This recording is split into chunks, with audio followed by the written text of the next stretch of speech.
Yo, this is crazy, man. I've never ever did this. Well, I lie. One time. Yeah. One time I've ever did this without my wife. Yeah. And this is gonna be kind of strange. The first time I did this without my wife, it was sheesh.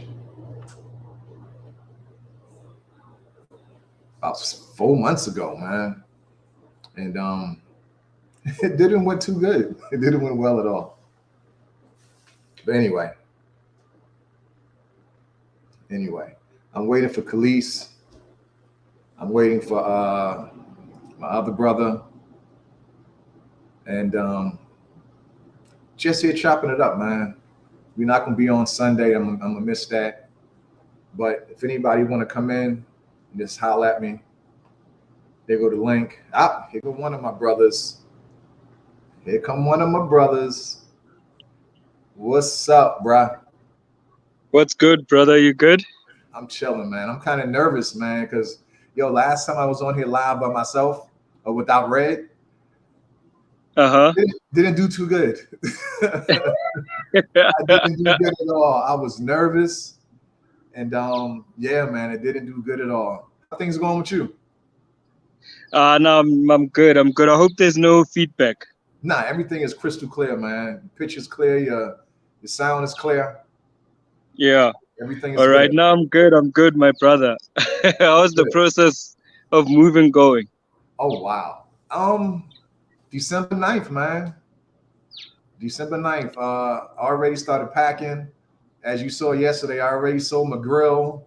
Man, I was like when that white man was pulling away with my grill in the back of his truck, I wanted to chase him down. Bring my shit back. I told you he's gonna leave it in the rain and it's gonna rust. Yeah, he probably is too, man. Because you know what? Nobody take care of your stuff the way you take care of it, Yeah. I've always kept my stuff in the garage, and well kept, man. Got Eddie, Edie. That's how you pronounce it. Edie, how you doing, man? But yeah, can you see the chats? Let me see. Yeah, I can see the chat. Okay. But yeah, man, but I'm on mobile, so I have to keep clicking stuff to see the chat. Okay. Yeah. Yeah, the guy, Khalees said he gonna come on a little bit too. Yeah. Oh, no, that's dope. Who else is coming on? Huh? Who else is coming on? Anybody that want to come on can come on, man. This is just all right. You know what? I'm thinking about doing this every day at 11 o'clock, man. Because I ain't got nothing else to do. Yeah, I'm not working no more. Red is working, and she behind closed doors, and I'll be bored, man. I'm always in the house looking at TV series and doing nothing else. Damn. You know what I mean? Oh, what time is it that side? Is it 11? It's 11 a.m. Oh, okay. Yeah, it's doable because it's 6 this side. Yeah. But people are stuck in traffic. Those of us that work remote are at home, Yeah. So hold on, let me see if I can figure out how to get this laptop out the picture. Right. I think that'll do it right there. Yeah, that's better. But yeah, ain't nothing going on really here, man. I just feel like talking, and my wife is working, so I can't talk to her. Yeah. Every time I go try to talk to her, she cursed me out. Get out the damn room, I'm working. So I said, you know what? We talk to you guys then, man. Because I ain't got. We talk to y'all. No, I get you. What you trying to talk about? What topics you trying to dive into? Nothing in particular, man. Just chop it up with you guys. And like I said, if anybody want to come on, that's open book. Just dialogue. Just talking. The weather looks really good there, though, man. Yeah. It's spring, but it's getting late. Yeah. Right now it's a bit. 5 o'clock, 6 o'clock there. Yeah, it's 6 o'clock here. So, yeah, the moon is out. it's about to, I don't know. Nah, you can't see it. Yeah, yeah. What side of Joburg you But staying? I stay in the East Rand, so I stay in Boxburg. Um, it's like, what's her name? Sis Nolita. You She staying stays in, Brockman. yeah, in Brakpan. So it's like I stay about 15-20 minutes drive from her. Yeah, Oh, okay, okay. When I was there yeah. last So time, man, we stayed there quite a few. We was there for a long time, man. I actually got some eh, clothes made there from over there by her in her area. oh, is it? Yo, yeah, yeah, yeah. The wife got a couple dresses made, and I got a couple Yeah, shirts made, and we yeah. stayed out that way. We stayed out that way. Sorry, let me just close the Yeah, garage for these yeah. people, man. Stay. I saw a part with your stoves. You just want to know people. Custom. Okay, TP, what's up, man? Like I said, if anybody want to come in the live, Oh, come on in. This the link is up on the top. Just want to chop it up with you guys and say what's up. I'm gonna miss you guys on Friday on Sunday because Red gonna be going to the football game. So I'm just gonna be somewhere at a bar, I guess, somewhere getting my sip on and a cigar or something like that. So just decided to come yeah, on and say what's up. yeah. Yeah, but I'm really Sorry, I thinking about wasn't. Ricky Huh? V28. What's up, Ricky V28? Yeah, but yeah, man, I'm just trying to build and looking forward to moving. And like I told you earlier, man, I just want to get out in the streets and have some fun and see things I never seen before and experience things I never experienced before. You know what I mean? Yeah, yeah, yeah. But going back a little bit to the whole clothing thing, I can understand how you guys got clothing, especially this side, right? Uh-huh. Because this is a bit of a manufacturing hub, since it's closer to the airport. Like the airport is in our district, so you can say, Okay. right? Uh-huh. Yeah. So when you come for anything that needs manufacturing because of the import and export through the airport, this is like the area that you come to. Okay. Okay. But yeah, y'all still don't have Yeah. clothes in my size though. You know what I mean? I'm 6'7", man, and I wear size 13. I'm not gonna Hey, find look, no clothes. that means you get to wear designer and you get to meet your designer, right? That's the only thing I can do. But I'm gonna have I'm gonna have about 8 bags of luggage with a bunch of clothes in it because I already know up front that I can't buy anything.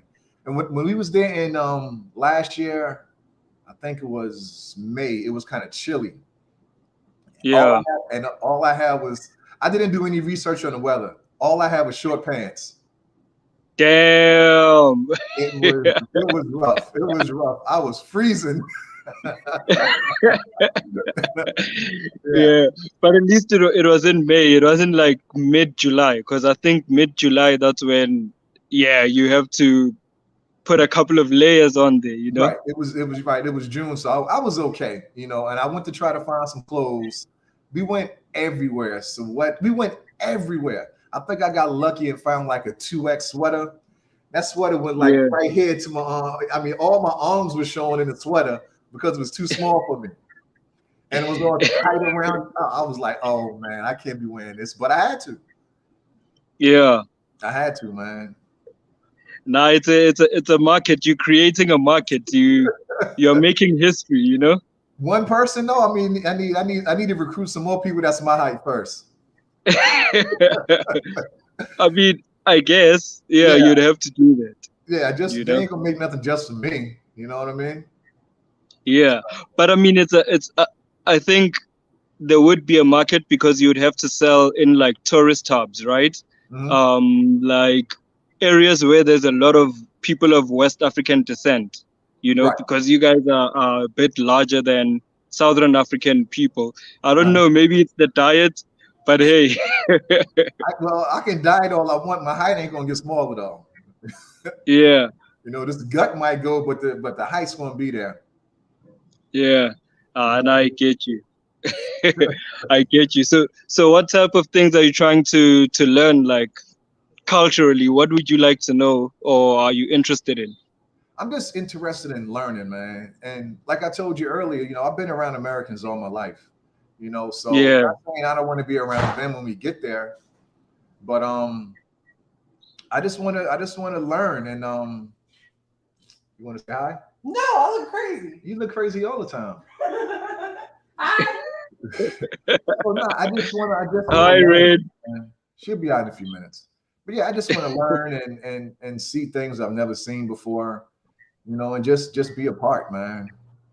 Yeah, but you're gonna be living here, so you've got the rest of your life to Yes, learn, yes, which yes. is, yeah, which is pretty dope. And you can also learn gradually, because I think sometimes when you have too much influx of information, it can become useless and detrimental to even yourself. Yeah, But it when you definitely. are learning, Yeah, yeah. You're right. It definitely can be yeah, overwhelming.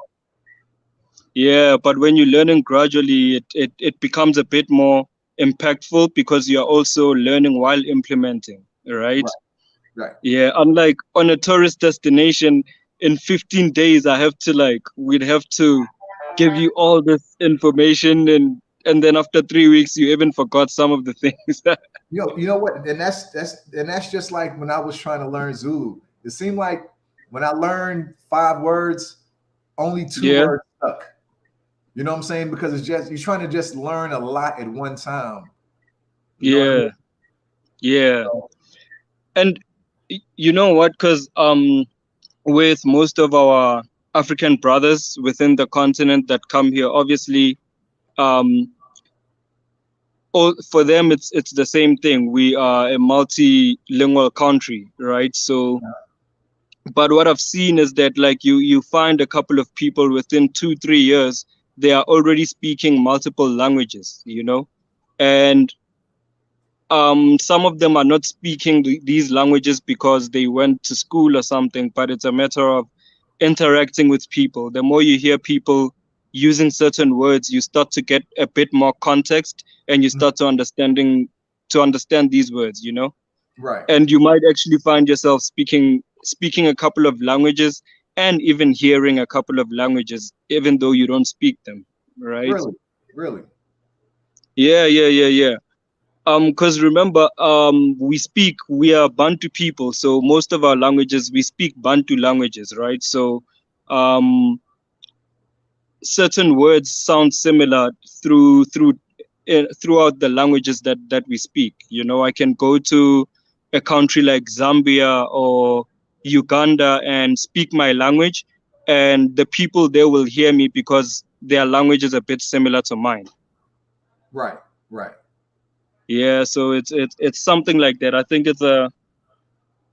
it's quite a good learning experience. I don't think there's any other language that allows you to learn many languages at once, Right, except for Bantu languages. If you know Zulu, you'll understand Xhosa, and then next thing you'll understand Sotho, Sepedi, and all of that, right? right. Yeah. Interesting. I can't wait to learn. But hold on one second, man. Someone said I've been meaning to ask. Don't y'all think it's kind of selfish leaving your kids behind? Uh, no, don't think that at all. Because kids want to do their own thing, man. Um, just as bad as we want to move there, kids want to be adults also and make their own decisions. Because you can't make your own decisions and do exactly as you want to do living under your parents' roof. Yeah. When you got your own roof, you make your own decisions. You know, even like me, I'm almost 50 years old, and if I go to my mom's house, I still have a curfew.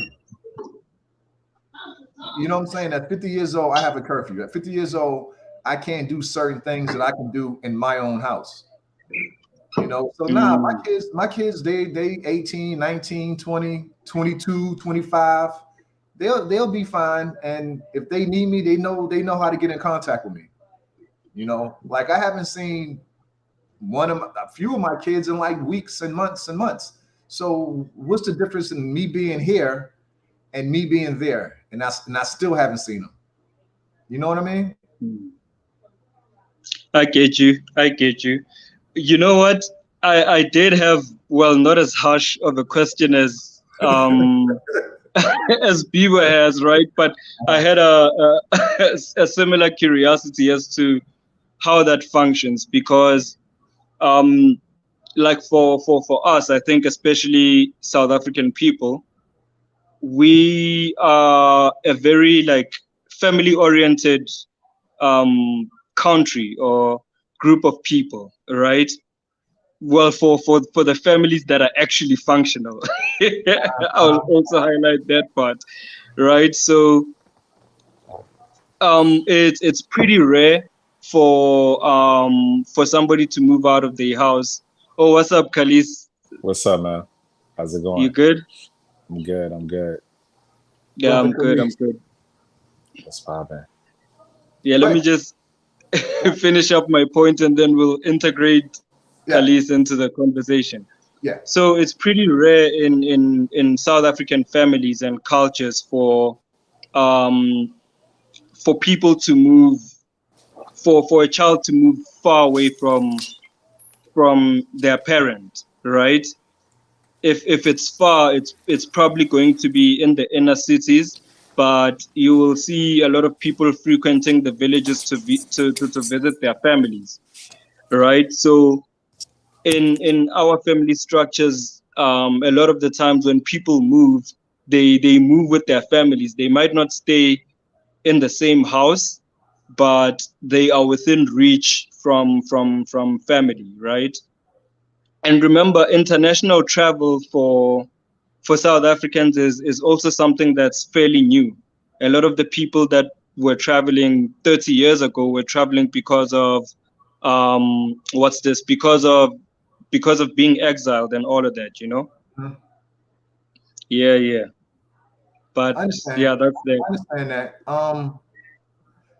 I interviewed my homeboy Lumi, and he mentioned that if his dad doesn't see him at least once a month, it's a problem. You know what I mean? It's a problem. You know, and guess what? Trust me. I haven't seen my dad in 3 months. I haven't seen my mom in over a year. You know, we miss. Damn. We don't. Well, I can't say we. Me personally, Mhm. it's a phone call. We can do what we're doing right now. You know, I haven't seen my grandmother in 4 years, and she's 104 years old.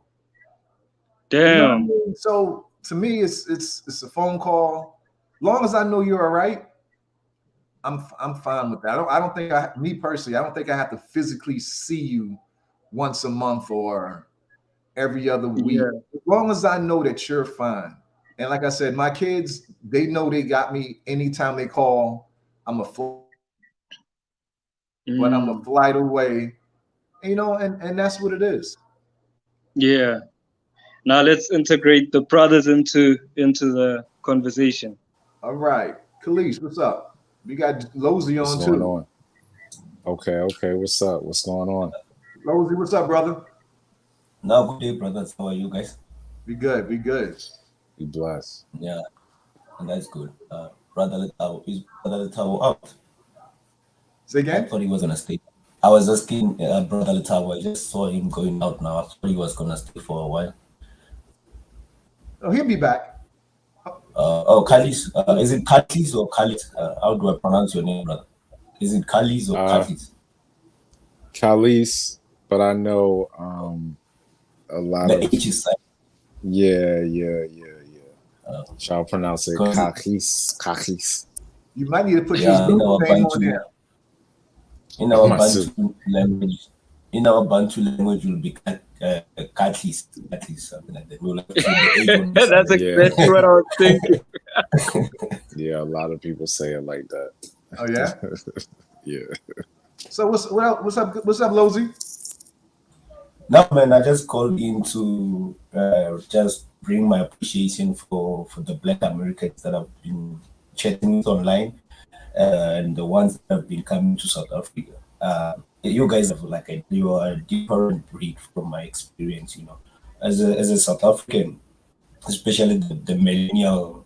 ones who were, I won't say millennials, but the ones who were born just early before me, early by the time of the new South Africa, just post apartheid. We have seen we actually lived in the new South Africa. I'm young. I'm turning 30 this year. So we have lived by the time when there was a transition of migrants coming to South Africa from being a closed country to a country that now embraces everyone that even comes in. So from what I've experienced is that we are so used to negative narrative, even about the people we've been accommodating in our country. There are some who say positive things about us, but the majority, and mostly majority of our migrants are coming from the continent. We are bad people, so it's just refreshing to see how you guys embraces us.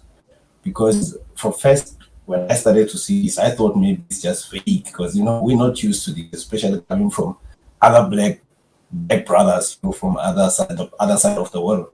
So for us, it's like it's a new fresh of air to see you guys really appreciating the country, the people, because most of the things that I've seen, you guys appreciate the people most.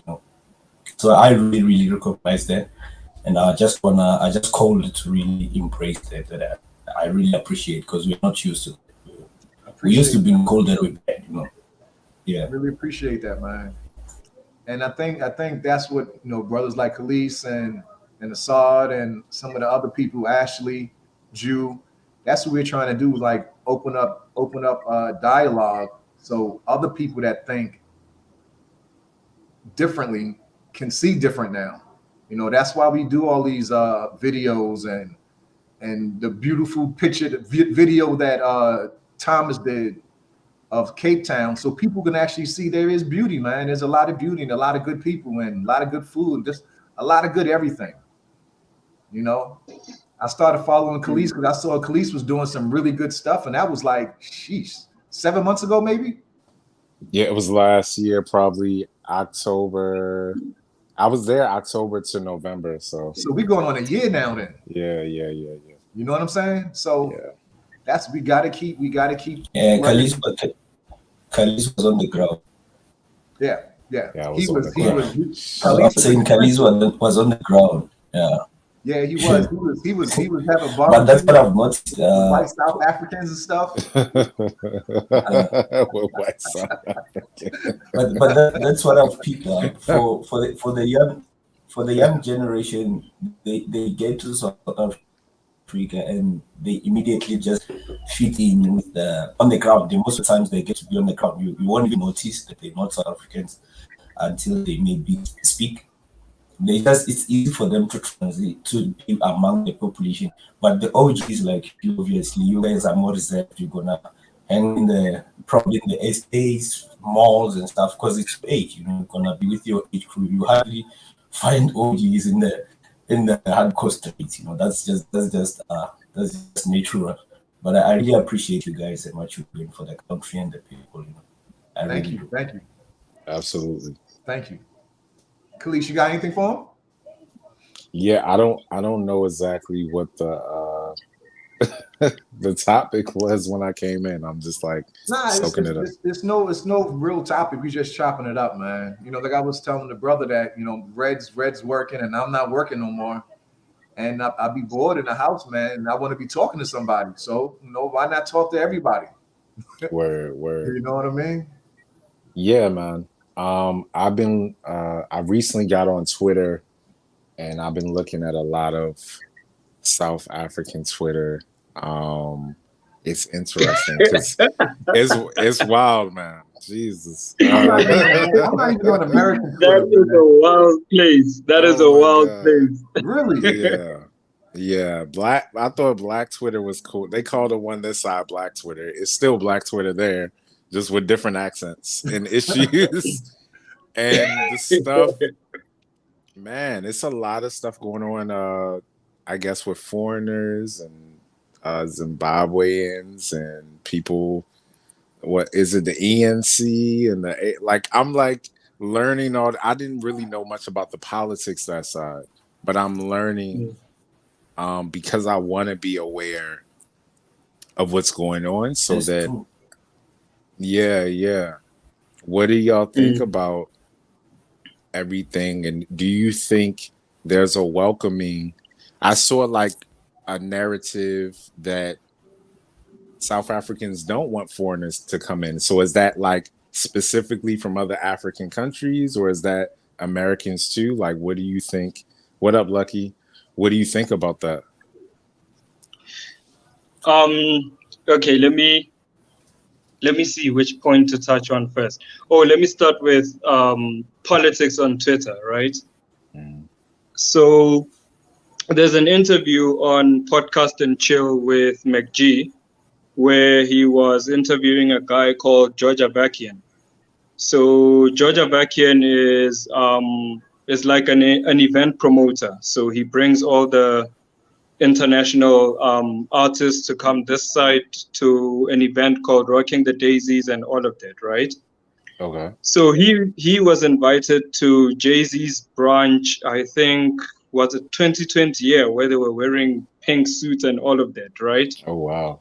And he says he met Jack Dorsey at the event, and Jack Dorsey actually confirmed that Twitter becoming a place for people to air out their political views and being used as a space where people can confront politicians was actually revolutionized mostly by South African Twitter, Mm.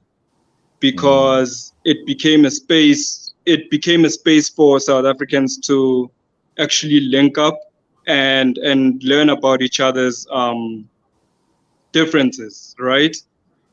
So I say that to say this, that you need to remember in South Africa, unlike in the US where you are dealing with two parties, right, which at times can be two extremes of different ideas.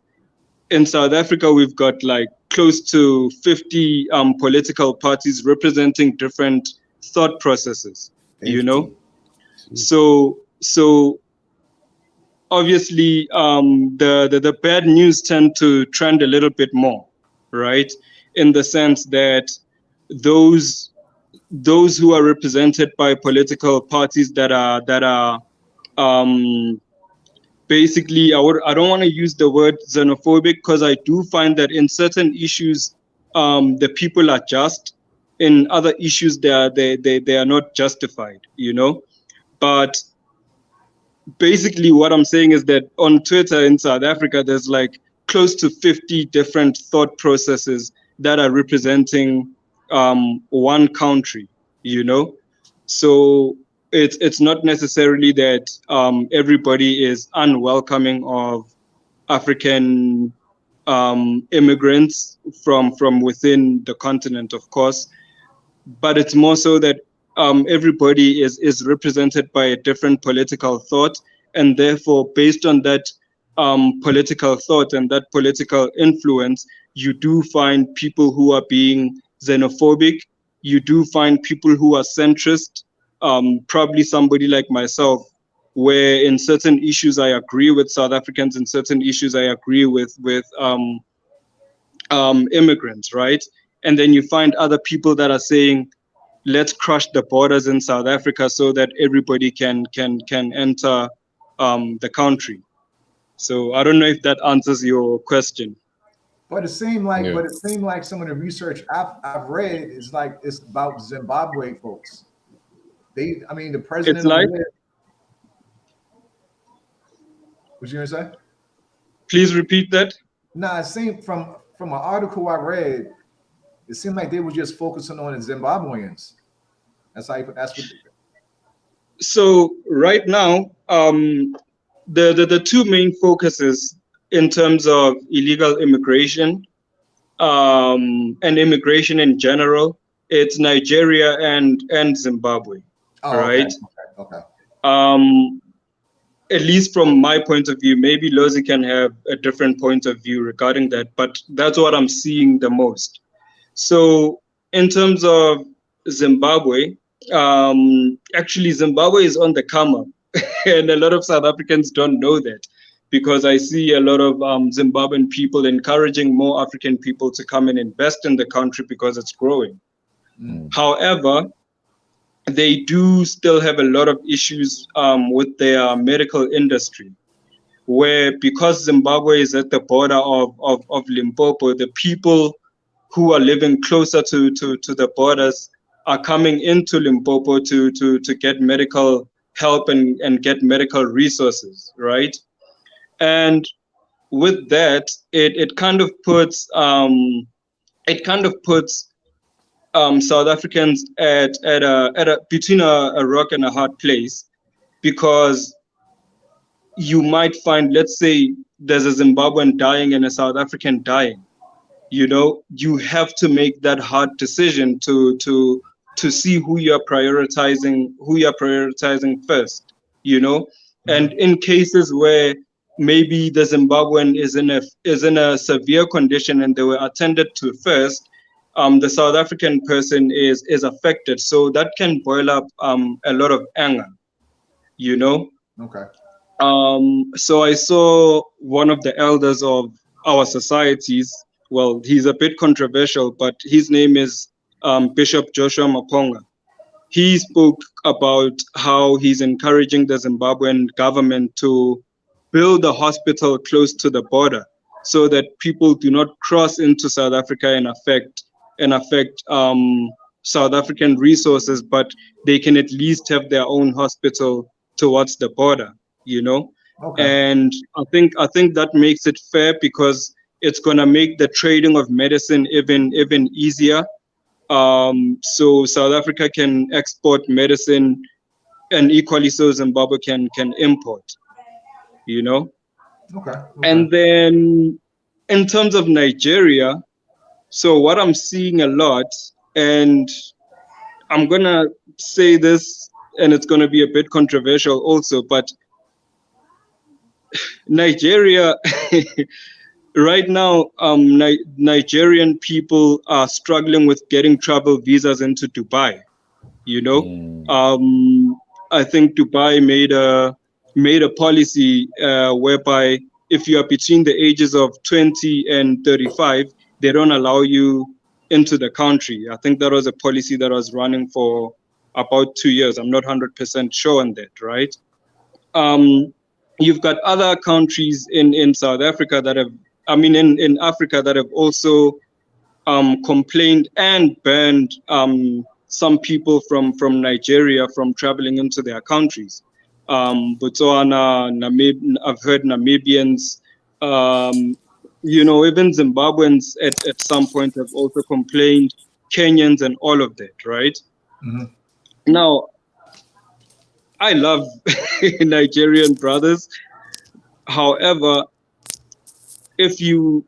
my problem becomes this: if you go to whether it's Joburg, Pretoria, Durban, or Cape Town, right? If you want to go to a place that is really hardcore in terms of drug dealing, prostitution, all types of crimes, you will find that Nigerians are the largest population of those parts of the city, So being Nigerian then becomes synonymous with being a drug dealer because of that, Yeah. And that can also affect other Nigerians who are over here doing legal businesses, right? Scams also, by the way, I've also heard the FBA, Foundational Black Americans, complaining about the very things I'm complaining about, So I had a point. Oh yes, so there was an era in South Africa where we dealt with flight by night schools, where people would enroll into private colleges that were started by Black people, particularly Nigerian people, right? You register for the school, you go there, you get to see the facility, and then after 2 weeks, when you have to go to class, the school is nowhere in existence, Wow. So situations like that, my dad at some point was trying to buy a car. He put a deposit into the dealership's account, which was Nigerian owned. When we went there, when the car had to be delivered, the company was nowhere to be found. So such things become synonymous with being Nigerian, and they build stereotypes that make South Africans angry, you know? Yeah. So that's, in a way, that's where I would say that the people are just in their complaints towards these nations, you know? But it can go overboard when you start attacking students who are here to study and people who are doing legal practices and all of that. Yeah, I know Red was trying to go to some school. She applied for 2 different schools. And this was like 4 months ago. She can't get no emails back, no approval letters, no nothing. We try to call, no phone, no nothing. So I was like, Red, that sounds like a scam then, man. See?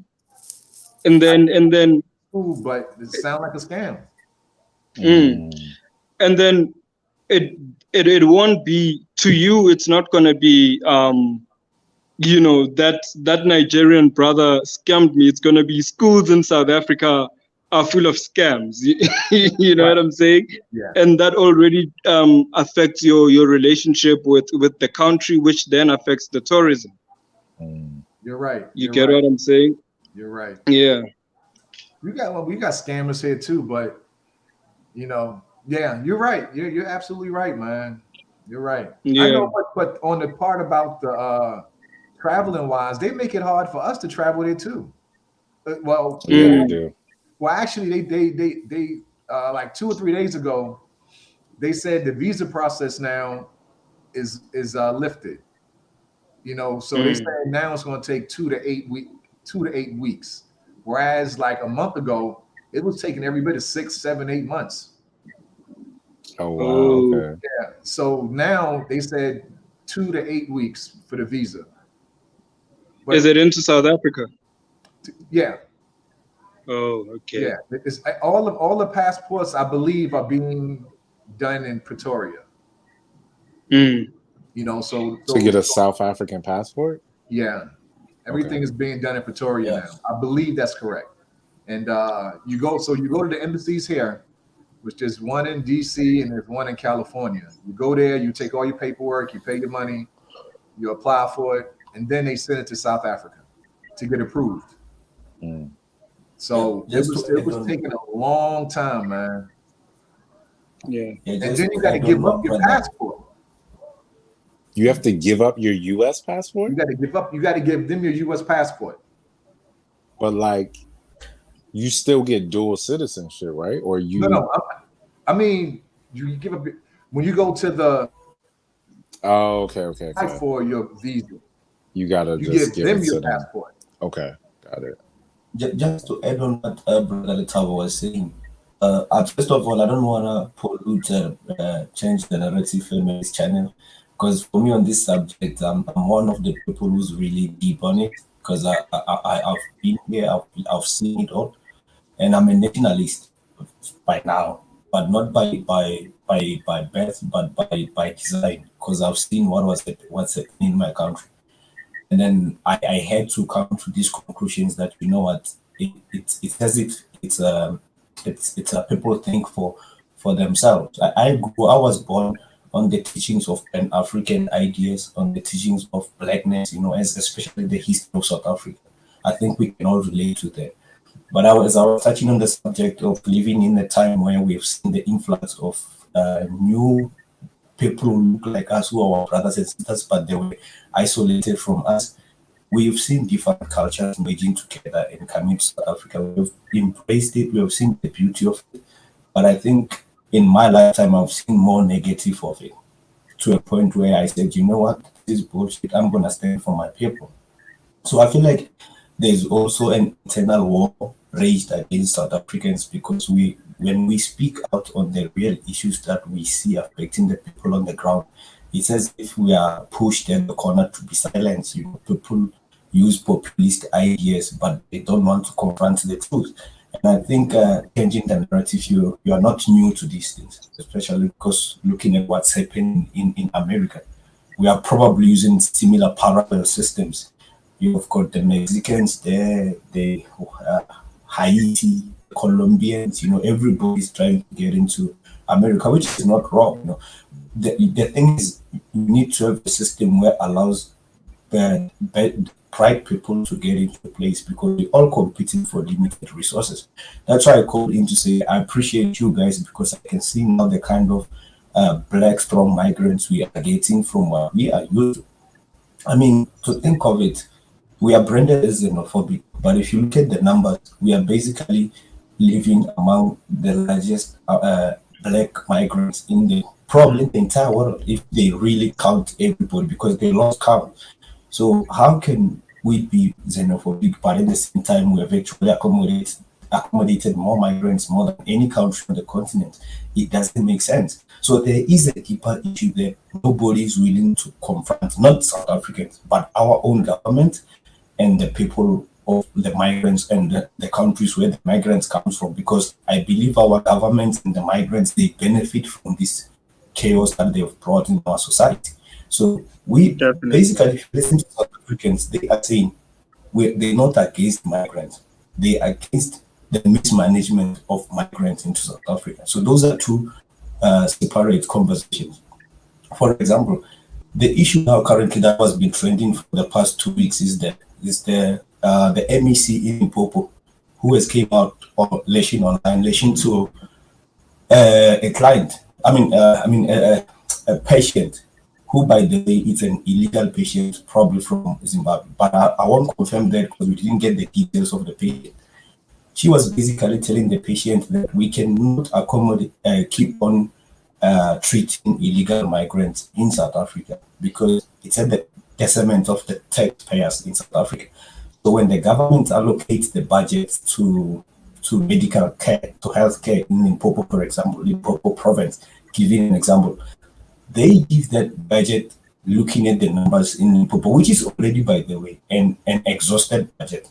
So we're trying to improve on our national healthcare, and then we have to absorb almost the entire. Okay. It becomes a position where the MEC, because at the end of the day, she has to report and give a clear report on where the resources are going, how much people are benefiting, and the locals themselves, they have to report on the services they're getting. Now you end up treating people you cannot even confirm, people who are ghosts, who gonna take the medication and leave. So on the numbers, it's gonna appear as if she's misusing the resources. Right, that's just one out of millions of problems we have with the influx of migrants. But I won't dive deep because I really don't want to pollute your channel, because once you touch on these kind of topics, the entire continent just calms down on us. So we are basically isolated on the continent. We are the worst people on the continent. Hence, I called in earlier to say, I really appreciate you guys, because you guys seem to see a different side of us than what we have been painted to be.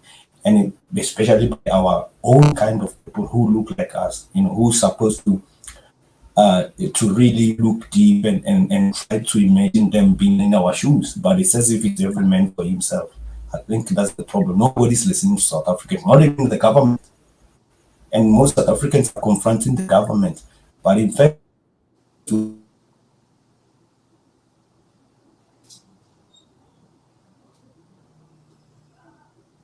Is he done? You still there, Lozy? The brother cut off. Oh, he cut off? Oh, okay. Okay. But yeah, I can't remember who said it, but I don't, was it? Someone said it was like Assad would always say, some famous philosopher said that every black man can go. You know who said that? Y'all remember? It's I don't know that. It was like every black man. Did Muhammad Ali? I don't know, but he said something to the extent it's a couple. Huh? Yeah.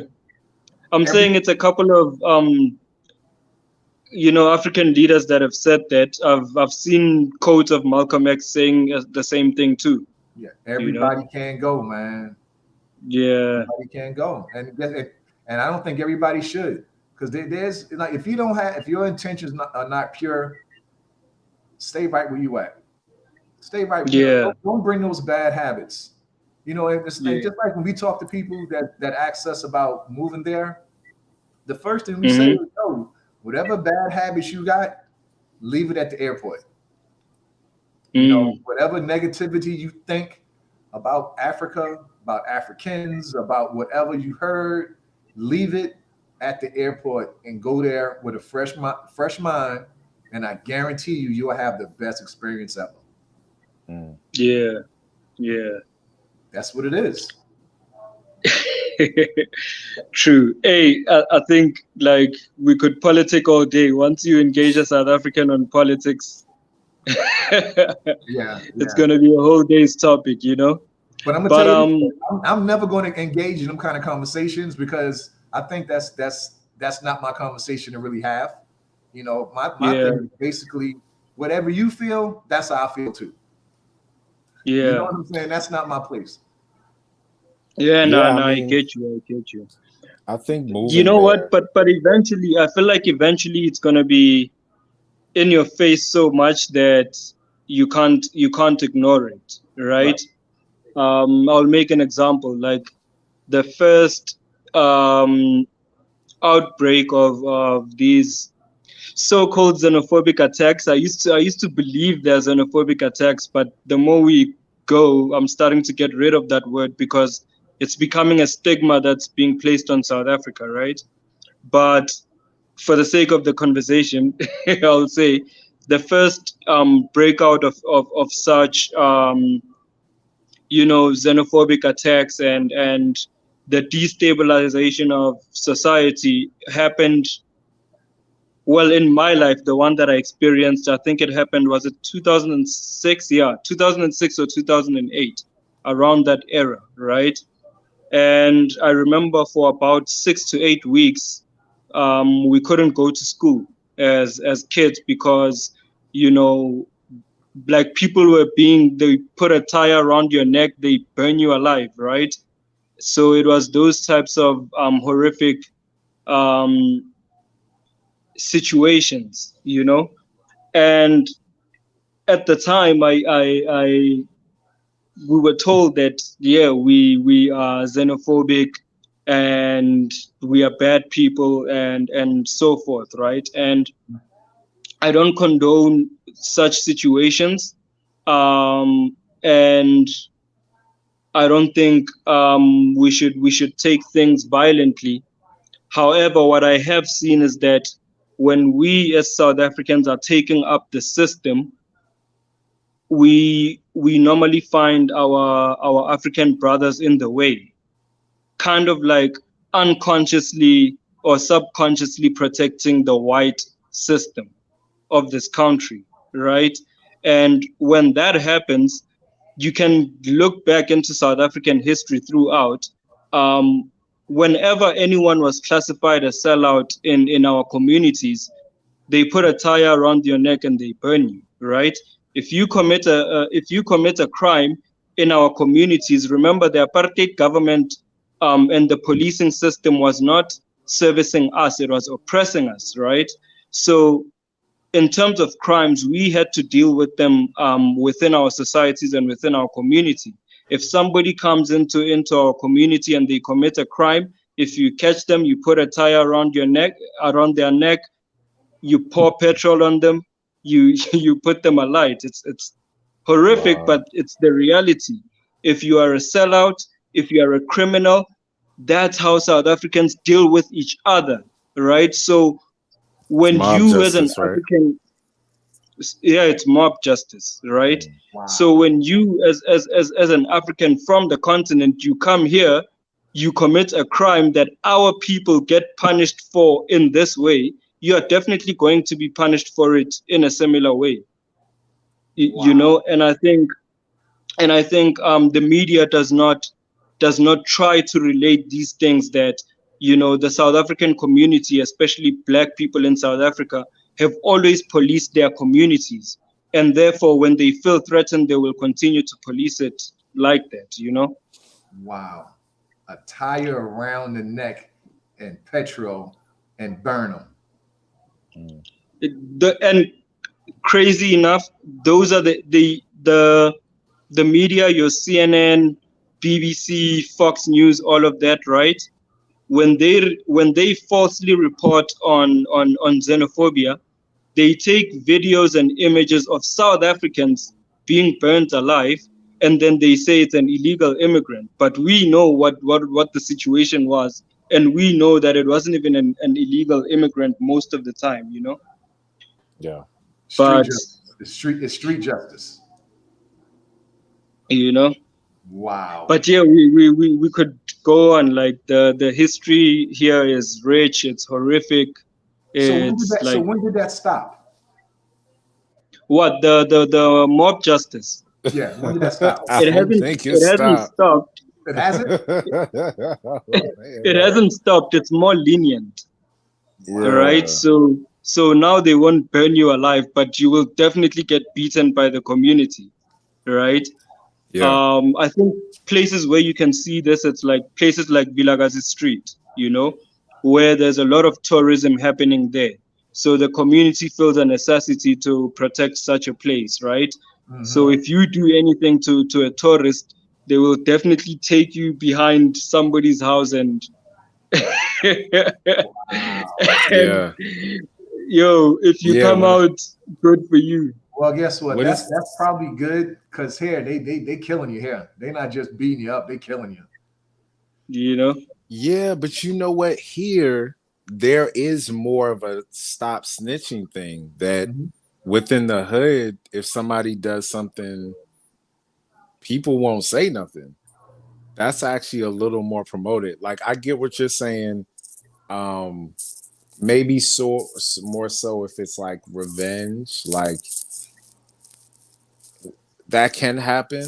Like if somebody does something, but for the most part, like stealing, if somebody gets killed here, then yes, there is like a revenge thing that'll happen. And you know, you see it on the news, but you don't know what that person did. You know what I mean?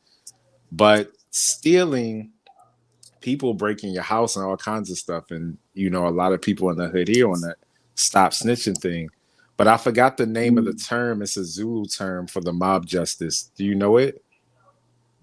I'm Betty, so some of these terms tend to escape me. Oh, okay. So Yeah, maybe somebody can write it and I can pronounce it for you.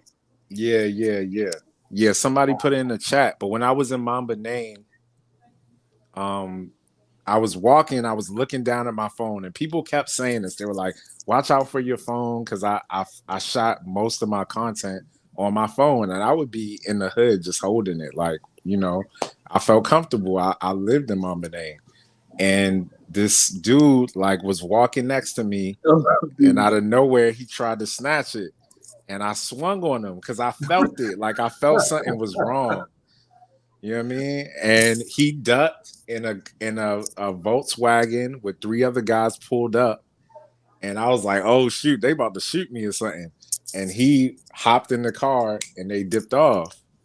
Now, my boys that it's a lot of photographers on that corner. It's off of Fox Street. Yeah. So they were like, "Yo, what's the color of the car?" Like they were asking me. And I realized later, I was like, oh, they would have beat those dudes up if they had got away with it. You know what I mean? Just for like, because that's a big tourist area. So you're right. They, you know, it's a lot of good people that are protective. As much as people say, you know, SA is dangerous. I think it's just like anywhere else. You just got to be safe. You got to be smart. And if you're in touch with good people, they look out for each other. You know, they were ready to beat up the dude for me. So I know about that a little bit. Not as intense as the tire, but they definitely No, that I think busy. somebody just put it in the chat that with the tire thing, it was mostly in the apartheid era. Oh, para. Ipara. Okay. Wow, that is crazy. Yeah. Man. You can walk down the street and see a tire around somebody's neck and it's burning. Yeah, That's crazy. bruh. That is crazy. Yeah, these things used to happen, and to double back a little bit on that, right? I'll go back to I grew up around here in Vosloorus. It's not far from where I stay now, and I remember growing up. Obviously, within our community, it was just us. It was just South Africans, right? So the criminals within our community had a code of conduct. You don't do your nonsense at home in your community. You go and you do it far away, right? Mm. And if somebody comes and they come into the community, they say they caught you stealing, and we find you with those things, we all deal with you. That community and our community is going to deal with you equally, right? Unless where we were more lenient, I guess, is when these things were happening in the white community, right? Because it was more of like, because they are in the suburban areas, there's that um my English quota for the day is done. I'm looking for a word for it. But there's that, I don't know if it's animosity or what, but there's that a bit of tension between the white and the black community, right? So Yeah, how the white animosity. community, yeah, how the white community deals with crimes is more so calling the police, right? So that's their thing. I guess that's their thing globally, right? Yeah, yeah. So when somebody steals in a white community, like, we just knew they were criminals and that's that. Until that community comes into our community and say you stole, then it's a problem. So with that being said, I think for a long time, that kind of worked in terms of keeping our township communities protected from crimes. And then the economy started dropping. People started building back rooms. So it's going to be a house and a couple of like flatlets, or a complex on the outside, right? And this obviously makes the community an informal settlement, because you are renting people, but it's not formalized, right? And when our communities became informal settlements, you started getting an influx of immigrants who are illegal, you know, and then it became a thing of, in a community where you used to know everybody, now there's like, for every South African, there's 10 other people that you don't know, that are speaking a different language. They're from another place.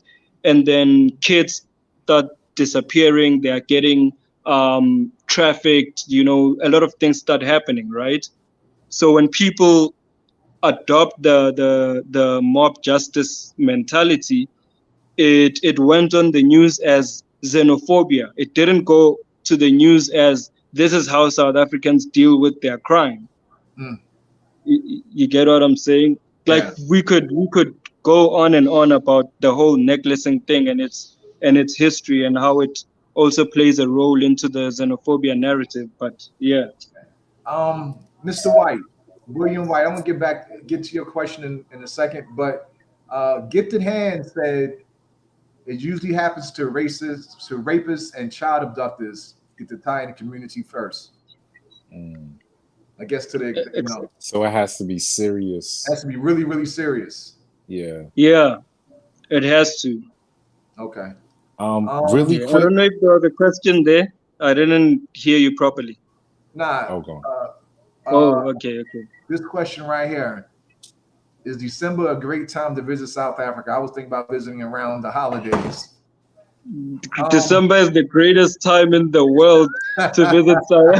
Look, look, don't be anywhere else in the world but South Africa in December. You can go anywhere else in January and all these other months. Yeah. December is for South Africa. Pull up. We'll take you anywhere you want to go. You want to have a braai, you want to party, you want to go to the club, whatever you want to do, it's there, it's available. Whew, I loved it. Yo, we was there. We had just missed Christmas. So we was there for New Year's. My wife's Yeah. birthday was in January. When I tell Mm. you, we had the time of our life. I told her, and I told her Yeah. last year. I told her last year, we will not miss another December there again. It's the first time I went too. The first time I went was December 2020, and yeah, I agree. Even Man, even Yeah. during lockdown, it was still popping. man. It's a Yeah, it was difference. still popping. But like I It's still said, this popping. December, hey, we're gonna get there a whole lot earlier. It's gonna be December nice. Yeah. 9th. I don't want to miss much of nothing, man. It's I gonna want be to nice. eat every bit of the bride. I want everything. I want everything. Even though I still think smoked meat is better, but I still want it. That's funny. I'm gonna show you though. Hey, When I Have you? get there and I get my equipment, and mhm. we have a smoke a cookout. Definitely going to invite y'all so y'all can see like, oh, this what he was So talking about. funny. This what he was talking Hey, about. hey. He said December started at September 1st. Somebody That's planted also true. That's actually planted also seed. true. Yeah, that's funny, man. Yo, we know we was doing all this talk. We ain't give what's that talking? How you pronounce this? Oops, I removed you. I'm sorry. Come back.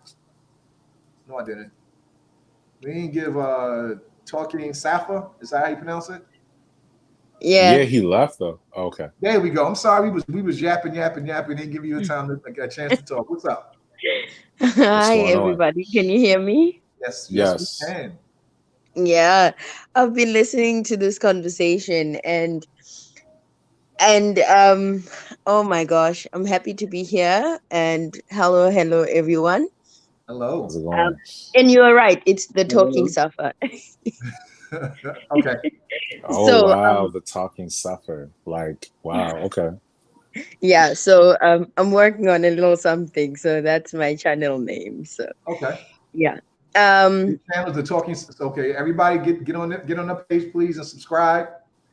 You guys, thank Yeah, we gotta check you. her out. we gotta support each other. Thank you. Well, I wanted to actually jump in and say, okay, yes, December is the greatest time to be in SA ever.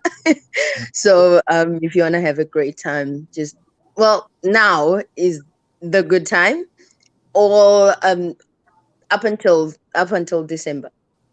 So it's never a dull moment in South Africa. But what I really wanted to pitch in is I was commenting whilst Letabo was talking about the narrative in South Africa and everything, what is actually going on, and I agree with all of his sentiments. He's telling the truth as to I agree with what he's saying, and I also feel that it's how it's basically in my view it's how the media also gives this information. And in one of my comments comment I said um chaos is a ladder. So whenever there is um negative news about South Africa, you'll always hear a follow-up conversation about South Africa's economy and how is this going to affect South Africa. And I feel like that's not fair, because if people don't catch on to this, it's going to be too late. Do you understand what I mean? Because as much as, yes, Zimbabwe is on the rise, but South Africa has a lot to offer as well. So the narrative right now is to, in my view, to kill basically the progression that is currently happening in South Africa and divert it elsewhere. I don't know if you Mm. if you catch what I'm saying, right? Yeah. So Yeah. Can I add? to basically Okay. lure off like good foreign investments that might be coming into South Africa and kind of divert it to other countries. And that's okay. If it's for the betterment of the continent, that's great. But what South Africans really don't want in South Africa is an influx and also crime, because crime kills the economy. crime is an enemy of progress, and we don't want that. And that is clear. The principle is clear. So it's like very complicated but very simple. So many other South Africans are living in different countries all around the world, and I had to understand, because I didn't know about immigration and things like that and how things work, because I've always been a citizen all my life. I've never been a foreigner. Do you understand? So I had to leave South Africa in order for me to understand what goes on in the background. And I had to live in another country for me to understand that there are rules that you need to adhere to. So for the life of me, I don't understand why is there so much debate around immigration and why it's important, because it's for the sovereignty of that particular country. And if you're going to come into a specific country, leave your bad habits at the airport, just like you said. Leave the bad habits. You know, Yeah. so why would, if I am a South African and right now I'm living in Thailand, and I see other South Africans committing heinous crimes, or I see someone that is not doing something that will basically show us in a good light, then it is my responsibility as a South African to call that person to order, because what they are doing is they're spoiling it for everybody.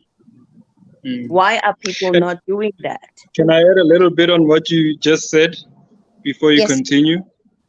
I think if it ever happened that a South African committed a crime in another country and it became a publicly known issue or situation, I'm telling you right now, a lot of South Africans are gonna say, bring that person back and lock them up.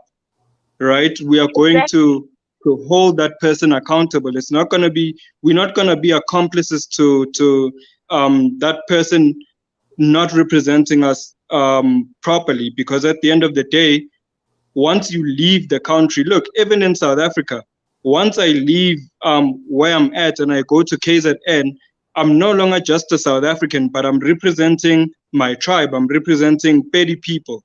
If I'm going to do heinous things in Zulu territory, I'm going to get my own, So I think it's a matter of countrymen holding countrymen accountable. Exactly. And until we can do that, we can achieve a lot. And in agreement with you also, Letabo, I'm closer as well. And we have a saying to say that when you go to another person, if you go to your neighbor's home, right, you are a representation of your home. So how you are raised, right, you will show in that other person. So if the neighbor has a problem with you, in actual fact, they have a problem with how you were raised. So the parents will take it as an offense to say, why are you misrepresenting our home the way that you do?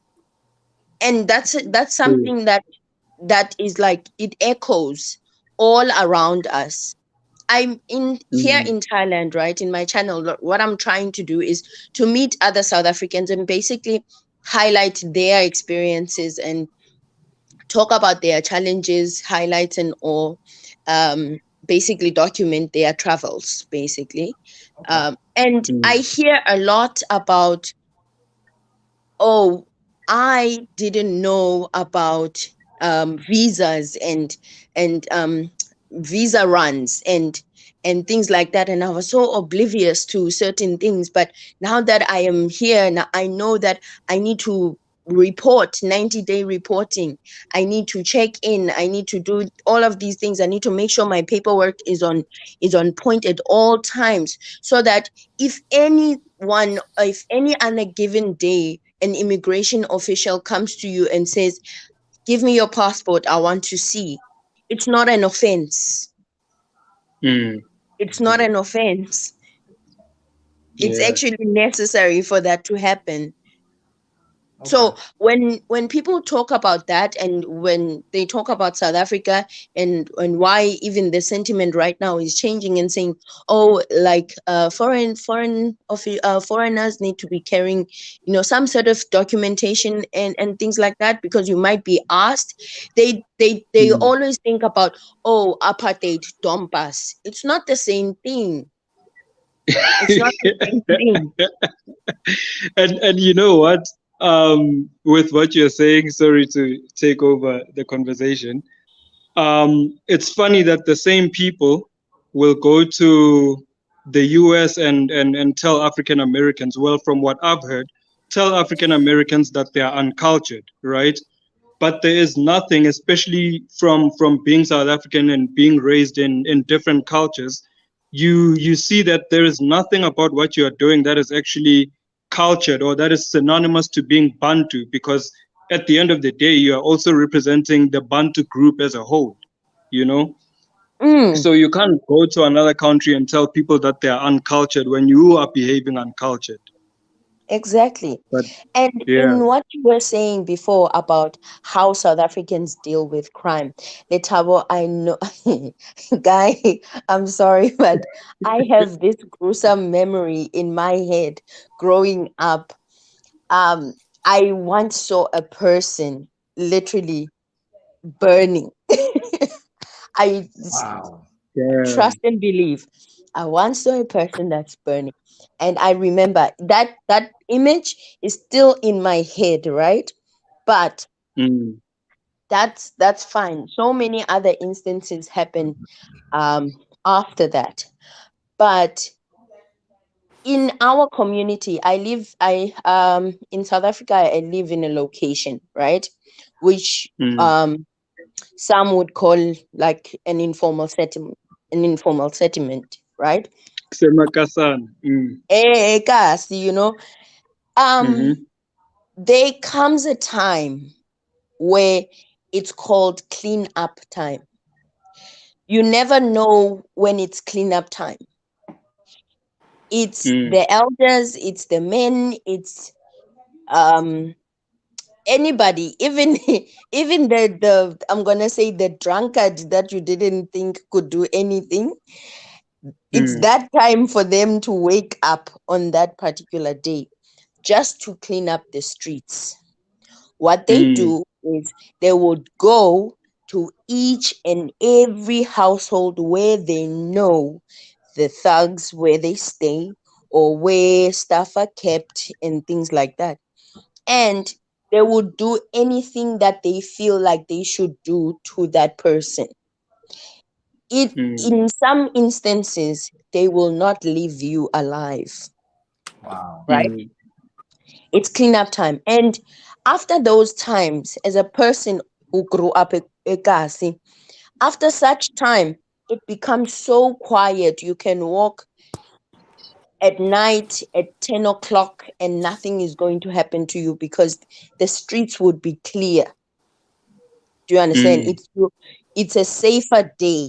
Do you understand? So now, in as much as I empathize with what's going on, I also understand that um, for some of the things that happen in South Africa, they are not xenophobic. It's basically the order of the day in South Africa. It's just that it happens to locals. So now that it's being dealt with, like if now that foreigners or someone who is foreign is being dealt with that way, now it's labeled, and all these other bodies, SADC governments are Uh, coming in and they are talking mm, about it like it's something new. No, it's something that happens every other time. mm, No Wow. one talks about it. No one cares when it nobody. happens to locals. Yeah, I It's get yeah. like it's like what happened when Mama Ramatuba spoke about being overburdened and talking to that woman that way, right? As much as I Mm-hmm. empathize with what she was saying, to whom she was saying it to, and how it might have felt, but my argument is hey, people experience far worse treatments in our government hospitals. No one cares. I have used government hospitals all my life, and I can attest to this. In some instances, I would rather pay Discovery 5,000 rands just so that I can go to a private institution and be treated with respect than to go to my local government facility where I'm gonna be treated like trash. Right. But Wow. no one cares when it happens to South Africans. No one, no one, no one cares. But when now, how are we supposed to feel now when even Mama Ramatuba was actually nice. She was actually laughing. She was actually smiling when she was talking to her.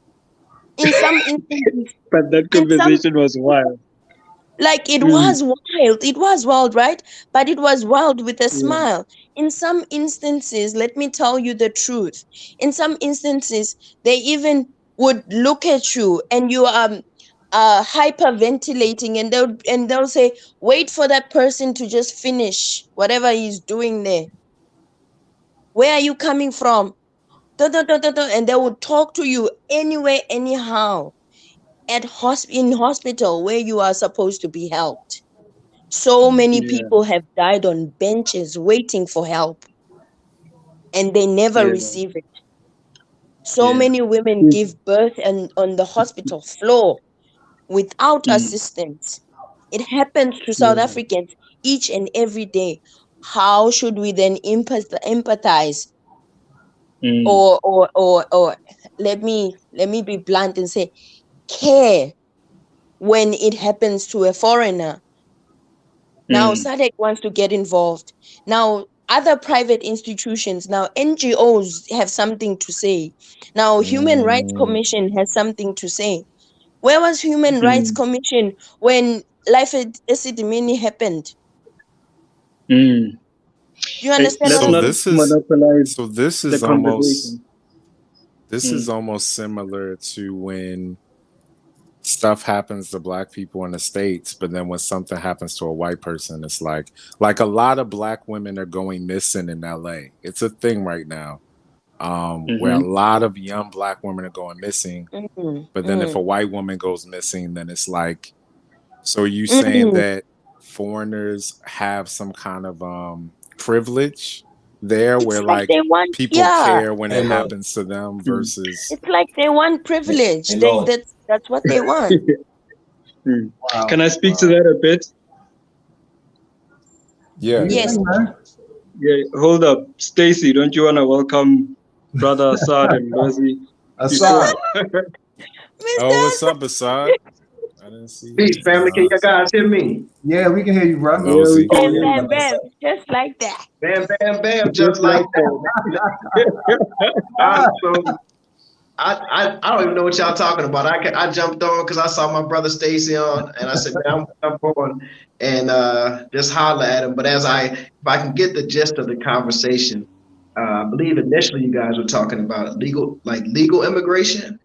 Was that was Well, that the gist?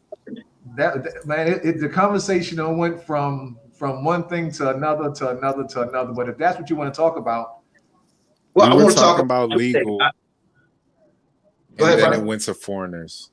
yeah, Yeah, I think, listen, we have to respect sovereign nations and the borders of sovereign nations. So we know in the United States, every day we're complaining about illegal immigrants. Whether you want to side with the conservative Republican and say that we should expel them, or you want to side with the Democratic Party and say we need to give them a path to citizenship. At the end of the day, we complain about it because we're a sovereign nation and our borders are our borders. South Africa has its borders, and everyone needs to respect their borders. If you want to be here legally, go through the right channels, get your proper visas, get whatever you need to get done and squared away. And that's not only with South Africa, that's with any nation that you go to, you need to be squared away properly, right? Or with your paperwork. But my brother, Yeah, Lathabo, Tabo. Ladabo, all right. You mentioned that, Yeah. and I've never experienced this, that some South Africans say that African Americans don't have culture. I know you were just using that as a reference. It wasn't your. No. Can I correct that before you continue? Okay. Go ahead. I was saying that I've heard some foundational Black Americans complaining about Africans from the continent, saying that African Americans don't have culture, right? And what I was basically saying is that you can't enter a territory and behave like someone who's uncultured, and then tell the people that have been in that territory longer than you that they are uncultured, right? Yeah. Facts. If anything, to add on a little bit to that, if anything, I think African Americans are evidence that wherever Africans go, we will always create culture, you know? But that's what I want to mention is that anything that most people love about America is because of Black people. If you love the wealth of America, it was created because of 400 years of free labor by enslaved Africans who were there. If you love the music, you love R&B, you love hip hop, you love rock and roll, any of that, those were created. You love jazz music, that's created by Black folk. When you talk about the cuisine of America, you're talking about slaves making the food, right? That black hand in the pot. There's a book called The Black Hand in the Pot that I think people should read, and it even describes that the food tastes differently, even if you follow the same recipe, because it's something about the soul that Black folk put into the food. So I would never, and so I agree with you. People shouldn't come here and quote. Our culture is different. Our culture is a hybrid culture of Western society, West Africa, French influence, Spanish influence, and that's just not New Orleans. That's I'm sorry, getting feedback from my own self. But yeah, that is the we are a hybrid people, so our culture is different, but it's definitely strong. It's definitely recognizable. You can pick out our cultural traits. You can pick out our languages. You can pick out our cultural practices in terms of funeral practices, in terms of salutations and greetings, in terms of religious practices. Go to a Black church and then go to a white church and tell me if you don't see a vast difference in the way we worship. Right? It's cultural, so we definitely have a strong and beautiful culture that African Americans have created, even in the midst of the tragedies and the hardships that we've had to face. But with that being said, man, I've never experienced anybody saying anything like that to me. Definitely not in South Africa, man. Side. Brother Sad is using telecom. Wow. Don't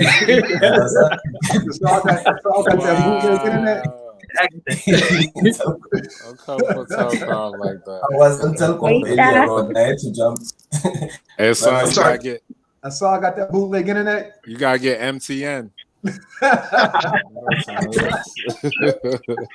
keep seeing y'all go that I was blaming y'all internet, but no, I keep thinking that soon as they find out that I'm an American, it is just like, man, first of all, they asked me, why did I come to South Africa, as if I made some horrible decision. And I'm like, man, you guys don't recognize the greatness. Am I going out again? Let me get closer. Let me get closer to my Wi-Fi box. I'll come back on shortly. All right. What is it? Rain? Rain is a good Wi-Fi out there. Rain is garbage. Really? Look, support the Black man, but rain is garbage. But before we continue talking, I want Talking Safa. Please tell everybody your YouTube channel again, please. It's the Talking Safa. Everybody go out and support, please. I just subscribed to it. Brother Stacy, can I just add on what Brother Sad was speaking on? Sorry to jump in over everyone. I'm sorry about that, because he picked up on so many interesting points that I would like to add on. But my point is just going to be a general point. You see, I think this is where people might say we South Africans we are being biased and we are probably buying face for Black Americans. You see how what Brother Assad explained. We didn't have to teach him in South Africa. We didn't have to put him in code so that he sound like that. He just said from experience.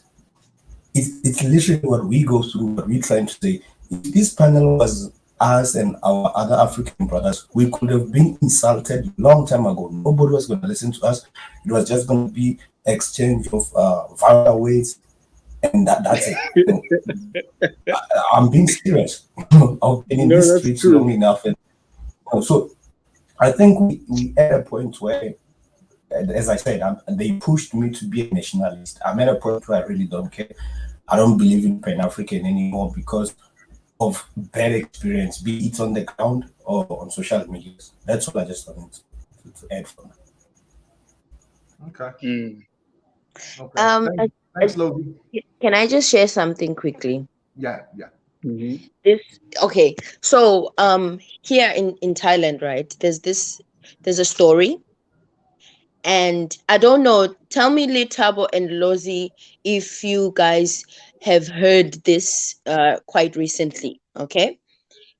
Mhm. And I'm getting to a point, if they have not, if you guys have not heard of this, I'm going to explain why. So Mm. there is this girl that is incarcerated here. She has been incarcerated because I think she signed a package that came from a boyfriend of hers. It came for a boyfriend of hers, and she signed for it because she was managing the boyfriend's restaurant, right? And then the Thai police came and found drugs, right? So the Mm. package, I don't know how much drugs they found, but they locked her up. And this girl is a teacher. I think she's like under 25 or something. She teaches here in Thailand. She's South African. Mm. She's white. They locked her up, and It's fine. they locked her up, and Uh-huh. they're not giving her no ear. They don't listen to reason. She doesn't know this package. She didn't know anything. She just happened to sign for it. So the only reason Mm. why she's incarcerated is because she signed for a package that's not hers, and it's turned out to be drugs, right? Mm. Now, here's the thing here in Thailand, they don't take highly. Like they don't take highly to foreigners committing crime. Nothing. Mm. In fact, because you're foreign, you get a very harsh sentence, or you get a very harsh sort of punishment, right? The Mm. sentiment is you are not from here, so you shouldn't be caught anywhere doing something, that you shouldn't be doing. Even if locals here do the very same thing, you should not be party to that because you're not from here, right? Mm. So we got to hear about this. I was at the South African embassy, and this story happened to be shared with me because it was shared as a warning, like don't do things like this, like you mustn't sign for things you don't know and things like that, or else something like this is going to happen. This is how I learned about this story.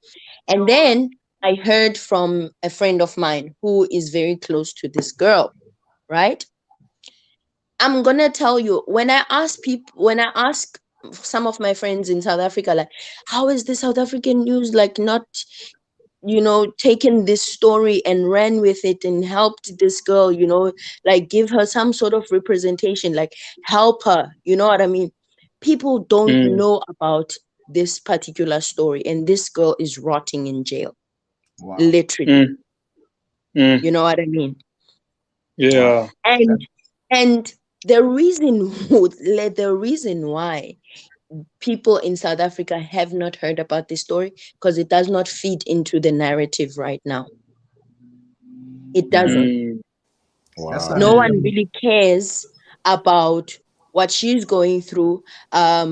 Human Rights Commission are not gonna go in there and start meddling in Thailand's business and dissecting Thailand's laws and dissecting Mm. Thailand's constitution about what they deem is enough punishment for crimes committed. Mm. Mm. Why? You know what I think? Can I interject there? Yes. So remember, South African media, most of it is it's actually child companies of international media houses, right? So you have Times Live, Sunday Times, all of that. They're basically child companies of I think New York Times and Time Warner and those companies that side, right? So our reporting of the news is always monopolized to the benefit of white South Africans, unfortunately, right? So because the issue is not solved, they can't report on it because it's a white girl. Trust me, if it was a black person who was arrested in Thailand, it would be all over the world. Like it would be Like, reported on I'm glad BBC, I'm glad CNN, you went Fox there. News, I'm glad you you know? went there, Litabo, because there was a story prior to this. You remember that girl that they found drugs in her dreadlocks? Oh yes, yes. Do you remember how famous that story was? Yeah. Everybody knew her face. Everybody knew that she had dreadlocks. She had drugs on her hair, and she was caught in Thailand. Even the day that she finished her sentence and she landed in OR Tambo, the news was there, right? Mm, Because she's black, right? yeah, And she committed yeah, a crime in a foreign country. yeah. Not Wow. to But say that, hey, like there's something odd, something is off here. And if people like don't catch on to this, like, and we try and solve it, that's why even I agree with Loze and say, you know what, it's one of those things, like it is what it is. It's either you are for you are for the for it is for what the it is. country, or it is what it is. It's either you are for the country or Mm, you are not, because right now it's like we are pushing against the tide. Whatever is coming for this particular country, it's like nobody wins. Even if we mm, cry, we scream, and we talk about the heinous crimes that happen, I mean, it's not fun, when things that like this happen, high rates of crime, and we are labeled the highest crime, rate in the world, country. It's not something to be proud of. It's something that everybody, all organs of states, they should be hands on deck and try to solve this, because it affects the country negatively, right? mm, But it's yeah. like it's like to them, it's a badge of honor, like we are famous type of situation. It's not supposed to be like that. I Mm, And want to that's jump why in. I'm sorry. ordinary South Africans have a problem. They have grievances that they need addressed, and no one is addressing them. Okay. mm, So you Yeah, gonna say Yeah. something? I Can I listen just to the sentiments, and I'm very sensitive to the sentiments of South Africans.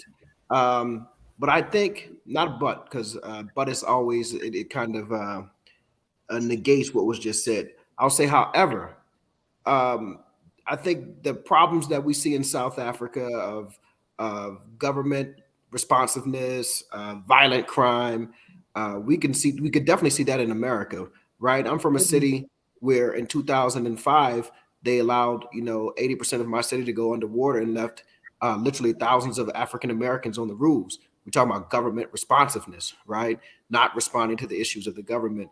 Violent crime is an issue throughout the throughout the United States: Chicago, Philadelphia, New Orleans, Houston, Texas, Baltimore, St. Louis. These places, and I mentioned these places in specific because when I tell folk I'm moving to South Africa or I have moved to South Africa, they say it's violent. I say, well, I'm moving to Johannesburg. Let's compare city to city. Every year there's a list of the top 50 most dangerous cities in the world. Johannesburg is on that list. It's number 48. My city, New Orleans, was number 12, right? And all the top 10, mm, Cape Town was in the top 10. It was number 10, right? And then you had St. Louis, and then you had a lot of Mexican cities. So I say to say that crime is real, but I think a lot of times when we and it's true, right? When it's your own country, so you're going to have these personalized feelings. But once we look at it from a global perspective, we see that this is all over the world. People are complaining about responsiveness of government. They're complaining about crime. They're complaining about the poverty in their communities. And it is our responsibility as citizens of a nation to do such, right? But I think at times we catastrophize certain situations as if this is only happening in South Africa. Nah, man, they don't. It is. I'm sorry. It is a global phenomenon that is taking place. Even in London, they're talking about stabbings and the amount of home invasions that are taking place in like Nottingham or some crazy stuff like that. So it is a global phenomenon that is taking place as it relates. So I just wanted to add that I think I'll say this. I think sometimes I listen to my South African family. I think you're very hard on yourselves. You're hard on the nation. You're hard on the progress that you've made. You are in the nation is in its infancy as it relates to democracy. Go ahead. Just to cut you off, brother Assad, I think it's because our generation has lived to see the South Africa that is currently is and South Africa before, let's say, 15 years ago. I think we have detected the citizens know what is the problem. That's why they're so angry. If they didn't know when we were born into like such high crime rate, probably, I don't think citizens will be mad like this. Look, South Africa is built on crime, obviously, blood, but that was like an institutional crime by their colonizers and their regime government. And then we took over and then we worked our system. And then after 1994, at some point, I'm not saying there was no crime, but the crime was not as high like this. And as later, I think it was Safa. I think the Safa, she mentioned that our communities, be it in the villages or the townships, even in some suburbs to an extent, the elders had control. They will monopolize and take control sometimes and do what they call cleaning the streets. I've seen that myself as well. And after that, crime will disappear. But today we have lost certain communities. For example, if you go to Hillbrow, Hillbrow, brother, even few South Africans go there today, so it goes to a point where we can see the neglect of our government and we don't want it to continue and go far because we know how we built South Africa. During apartheid, when the apartheid government was doing what they were doing, the people themselves revolted and they ended up winning. So Nelson Mandela said, if the ANC does to us what apartheid did, we should do the same. So it's not that we've been hard on ourselves. We know what we deserve and we know what our country can be when it's run by the people themselves. Yeah. Can I speak to something? My battery is about to die. So, so I want to speak to what Brother Assad was saying in terms of South Africans being hard on themselves, right? I think that's true. Definitely true. What I've learned recently when I look at the news and I look at statistics and stuff like that, a lot of the times, because I think maybe it's because of South Africa's infrastructure and development and all of that, right? So a lot of the times when things happen in the Western societies, it seems like South Africa is always the scapegoat for Western societies, right? You can, like, a lot of the stats regarding anything negative, they will tell you that South Africa is the highest on that stat, Right. So I'll speak to like the HIV and AIDS statistics, So I've heard a lot of people, especially African brothers, when they're in arguments with, sorry, there's a plane. When they're in arguments with us, they will say, oh, you guys have the highest rates of HIV and all of that. You guys are uncivilized, right? But what these news outlets don't talk about is the fact that, firstly, when you talk about things like rape statistics and AIDS, because they tend to go hand in hand with each other, you have to have a constitution that is able to clearly define what rape is, right? If your constitution cannot define it, then you won't be able to identify it or report it, Right. And it so happens that when you look up the greatest constitutions in the world, you will find South Africa being praised as the number one constitution in the world. So in terms of a lot of things, whether it's crime, whether it's things like rape, HIV, and all of that, our constitution pushes us to accurately report on these issues, right? Whereas in other African countries or other Middle Eastern countries where they are extremely conservative and it's in some cases undesirable to follow those moral values of life, right? In those situations, you find that rape is not clearly defined. Therefore, if you cannot define it, you cannot report it, right?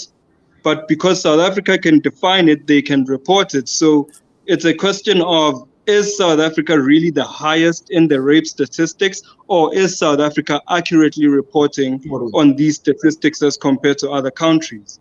Wow. And I think because of the false reporting or how these things are reported, South Africans end up feeling guilty about themselves, and they end up feeling belittled and all of that, as though they are uncivilized, whereas in most cases actually it's the other way around.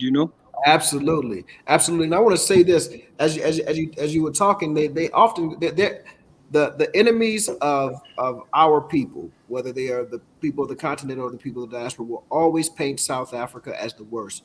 They're rooting for you guys to fail. They're rooting for South Africa to fail, and the reason why is you were able, and without bloodshed, through to use their system, to use democracy in order to take over this developed land that was their bastion on the continent.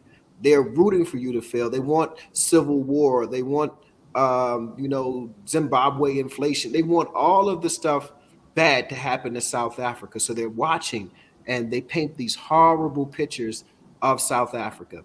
And we believe them in the States until you come here and you experience it and you say, damn, I've been lied to, I've been misled. And I mean, they do it for South Africa in particular, they do it for the continent as a whole, but they paint South Africa with such a bad picture. For instance, last year with the Zuma riots in KZN, they painted that as if the entire country was in turmoil, that democracy, right? I remember reading an article that said democracy was threatened in South Africa because of the riots.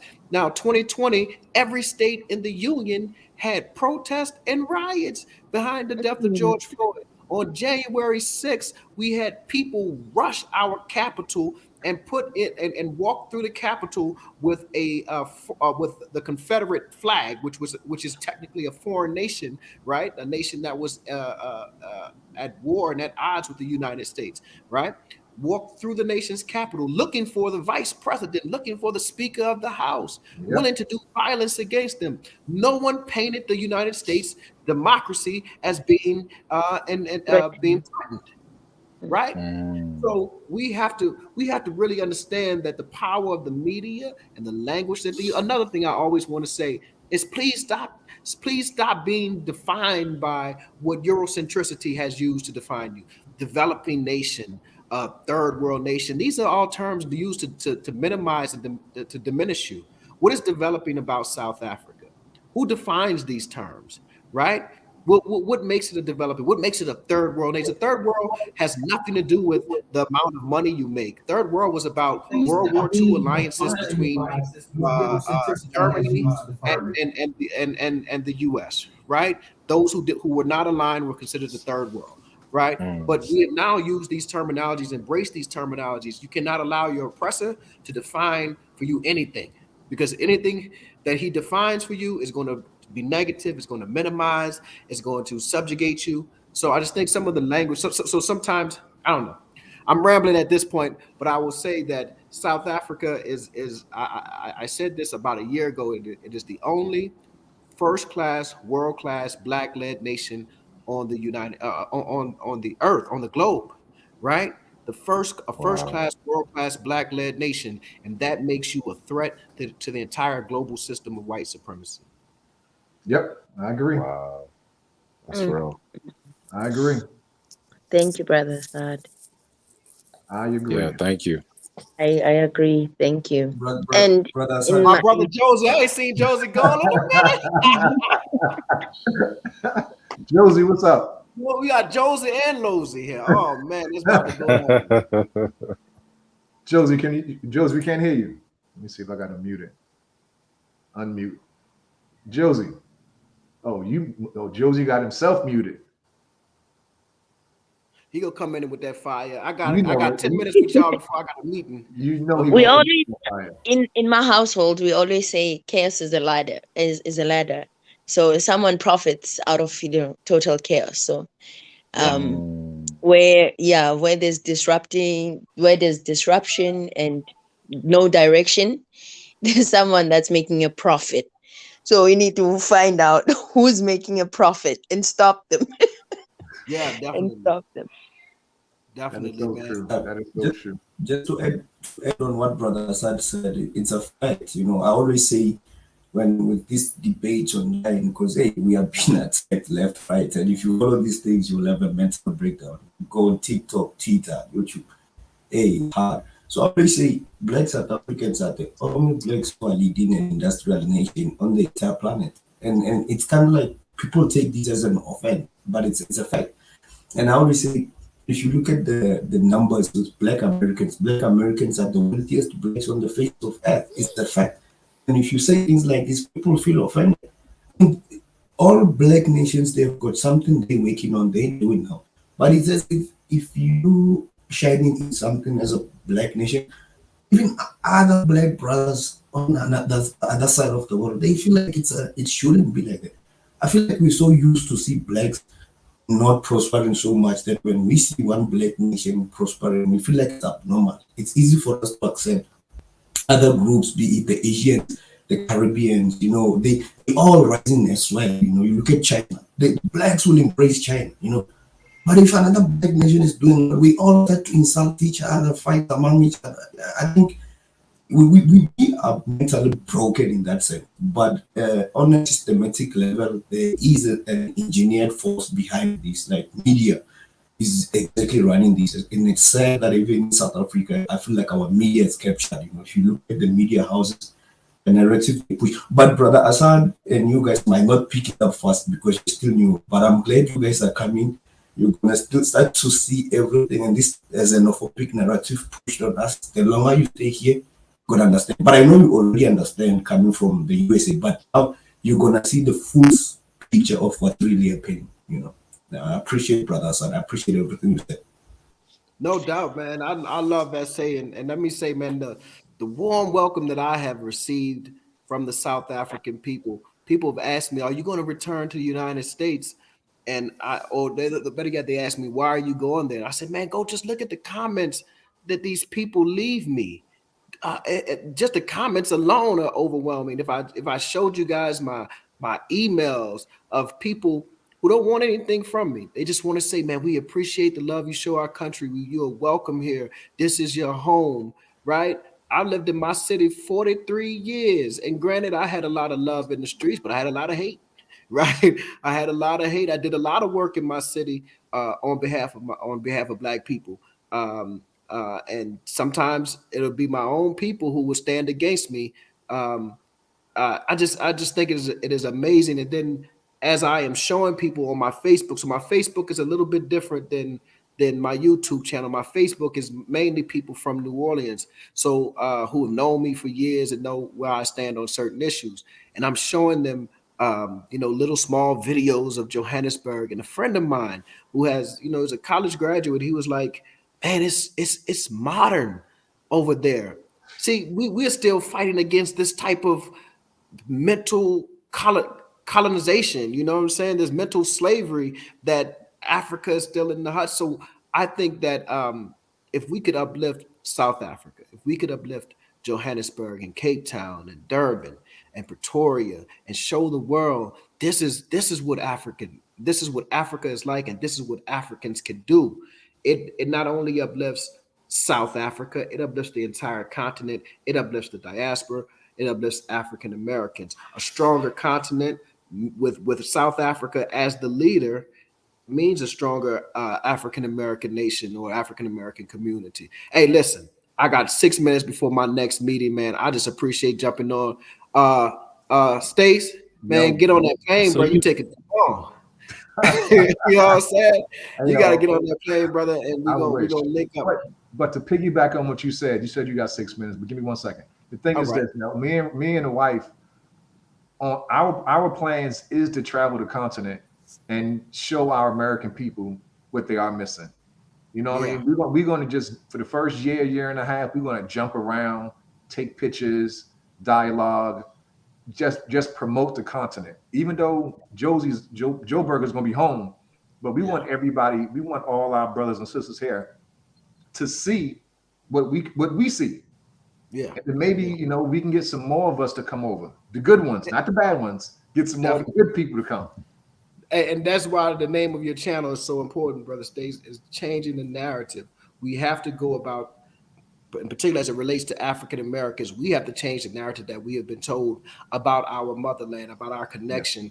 And I want to say this, I usually don't address the FBA, the ADOS. Listen, that is a small, loud percentage of African Americans. If you walked up to the average African American and asked them about FBA, they would have no idea what you're talking about. If you asked them about ADOS, they would have no idea what you're talking about. Black folk recognize that we are descendants of Africans.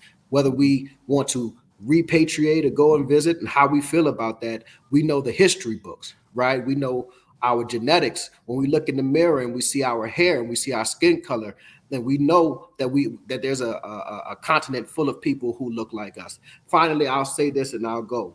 I think Losey said he didn't believe in Pan-African. I don't know if that's exactly what he said, but let me tell you something. Pan-Africanism is alive and well as long as African Americans are alive and well. And I say this and I mean this because in our DNA, we are the living existence of what it means to be a Pan-African. When I go and do my DNA research, I had Angola, Congo, Nigeria. I had some South African, well, long time ago. But we are the embodiment of what a Pan-African is, just our walking existence. We have all of Africa wrapped up into our DNA, right? From East Africa to West Africa. So Pan-Africanism will never die as long as African Americans are walking this planet. And I'll say that, and I say I love everybody on here, man, and I will check y'all soon. If y'all see me in these Josie streets, holla at your boy. yeah, me too. Peace out, brother. Peace out. Me Thanks, too. man. Peace, Assad. Dr. Assad. Peace. Bye, Mr. Assad. Oh, Jersey Gold. Yeah, what are you doing? There you go. What's up, brother? Yeah, I'm good, and you? How's everyone doing? Bless. We're good. Highly favored. Thanks, Josie Gold.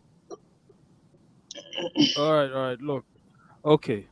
Now, with what Brother Assad was saying, like I think South Africans, especially like now with younger people coming up into leadership, I think we're gonna have to spend a lot of money and resources and government to work on the propaganda thing. I think propaganda is powerful. I mean, you see it like with what Brother Assad just said, what Stace says, what Khalid says. That propaganda machinery, the media, entertainment industry is a very powerful thing.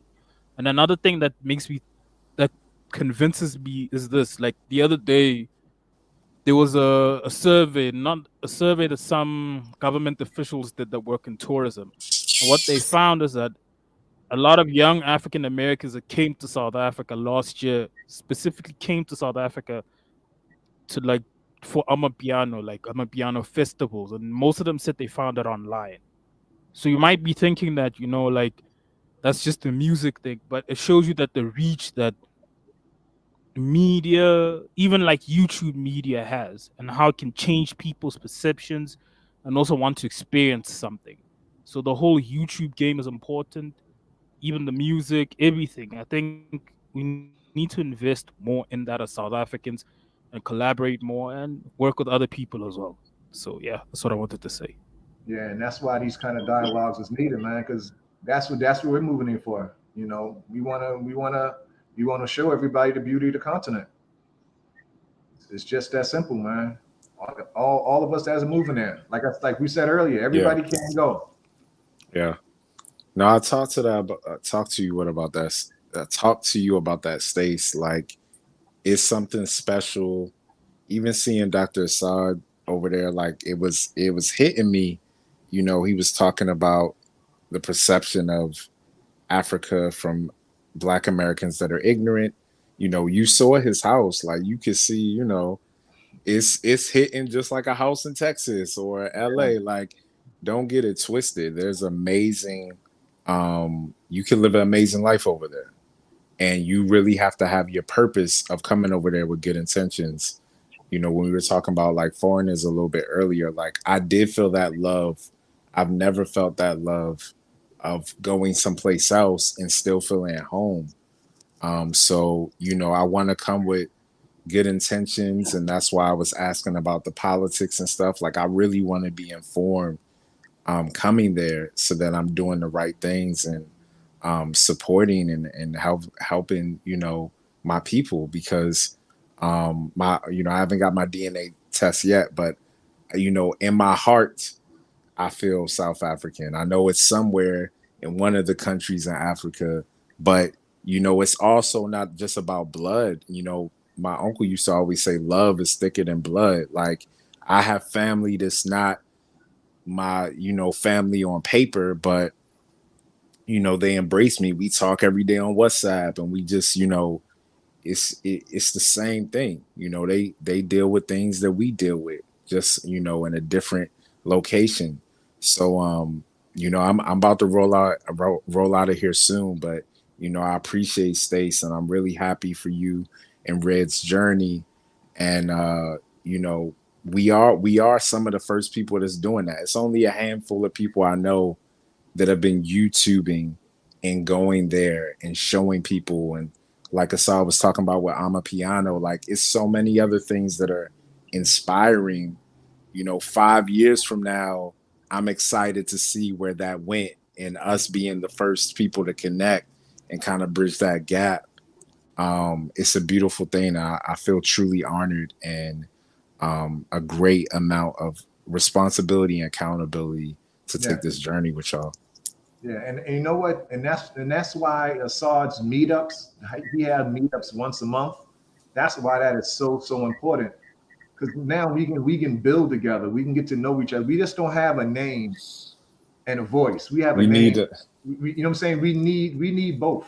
Like a brand, like overall. You know what I'm saying? Like certain people that be in the chats, I reach out to them, you know, and I try to get a name and a name with a face.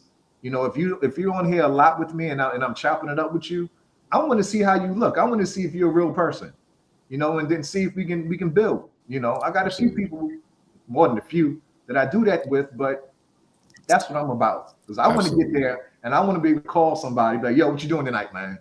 Yeah. What you sipping on? I'm on my way. Oh, this is I can't wait. You know what I'm saying? Brother Stacey. Really quick, shout out to my queen Zoe. Sorry, I just wanted to shout out my queen Zoe because I see her in the chat. She's coming too. She went there with me the first time I went, and you know, so it's truly a fam. You know what I mean? All we're bringing out queens and everything. So go on, brother. I was gonna say, Brother Stacey, if you start to request for face, you'll be chasing me. I'm too controversial. I mean, I'm not showing my face here.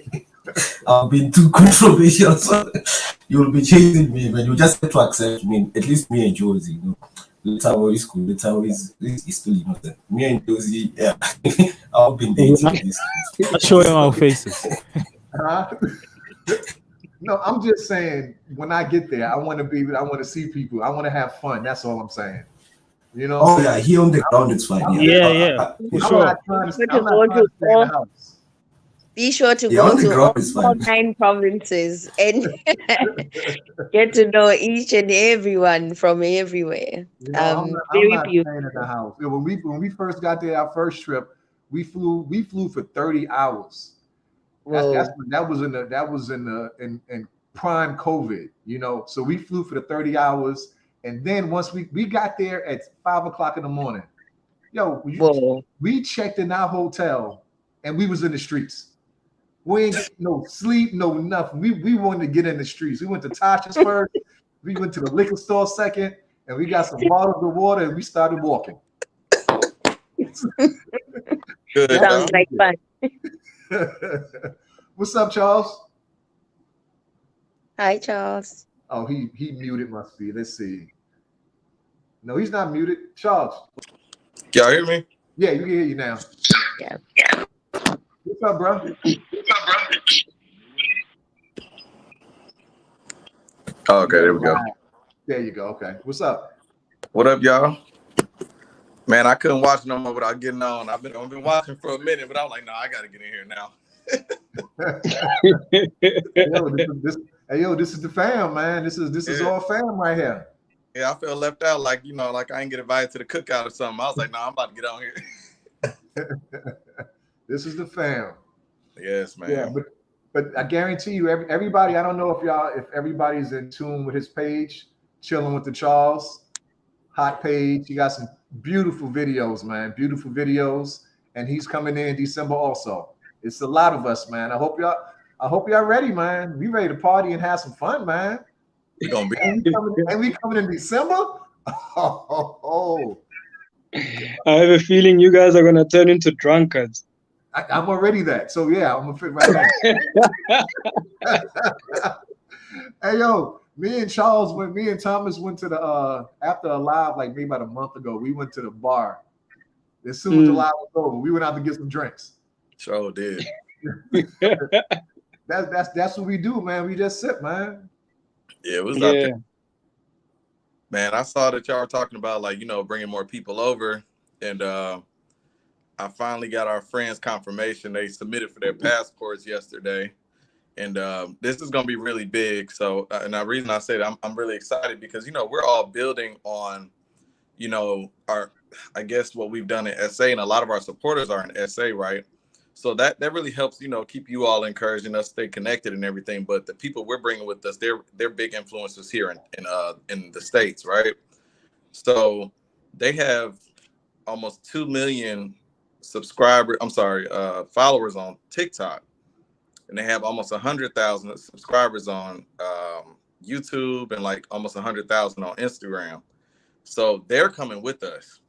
So that's going to help spread a lot of information about SA. We're going to be doing the same thing, like vlogging together, and they're doing really well. They also have like thousands of people on like Facebook too. So it's this is really going to like help push forward what we're trying to accomplish here, and we just hoping that they fall in love with SA. We just hope y'all show them a good time, and we really are excited. So this is definitely going to be groundbreaking. And we also met a gentleman who happened to serve us at a South African restaurant here in Houston. He's from South Africa. He was born and raised in Johannesburg, I believe. So he's been working on his Instagram account is named Thando Africa with a K. And he's kind of doing the same thing. But the interesting part about him is he could bring a different perspective because he's a South African living in the States. So he has both perspectives. So we're really excited. Like, we really are working diligently to like make sure we can construct something together. I've been talking to Julian. I've been talking to Mansa. Mansa Main's making music now. Julian Albino is trying to get into a few different things. So like we are all like communicating for the most part. And we all, I believe, one day will come together to start a business that we can all share and support, be able to give back because you've all given us so much. So we are having these conversations. It's so exciting because we as Black people, we cannot do the same thing we've been doing here over there. We are trying to work together. Stop being so afraid, that somebody not gonna follow through what they say. Like, this is what keeps us separate. But that's what other cultures found their values on, is coming together. But we're the ones who've been separated by, throughout slavery, turned against each other. I'll put it like that. And it was very efficient. It worked very well. So what we're trying to do is come together as like-minded people to grow and create something together. And this is definitely the start of it. This is a movement. This is the definition of a movement, man. It really is. This is a revolution. This really is. And I never thought that I'd be sitting here being a part of it, but like, dang. It was never in my mind to want to move to Africa. It was my mind to visit. Yeah. But like I told in our very first podcast, I told you I did all the research that I did, and mentally, I was already moved there before I even visited. You know, Right. the visit was just confirmation. Like, yo, everything that I did, all the video watching, all the video, everything I did is like, Yeah. yo, this is it, Stace. And it took maybe 48 hours. Man, I promise you, I said the same thing. I looked at my wife. I said, "Baby, I hope you went for this next journey." She was like, "What you talking about?" I said, "We moving here." For She was real. like, "Well, let's go."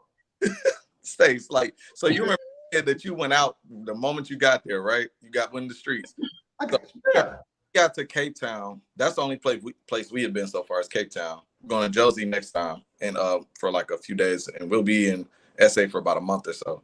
So when we got to Cape Town in February, this past February, we got there. It was about 8 or 9 o'clock. Kind of still like, you know, a little COVID going on still, so they were closing early.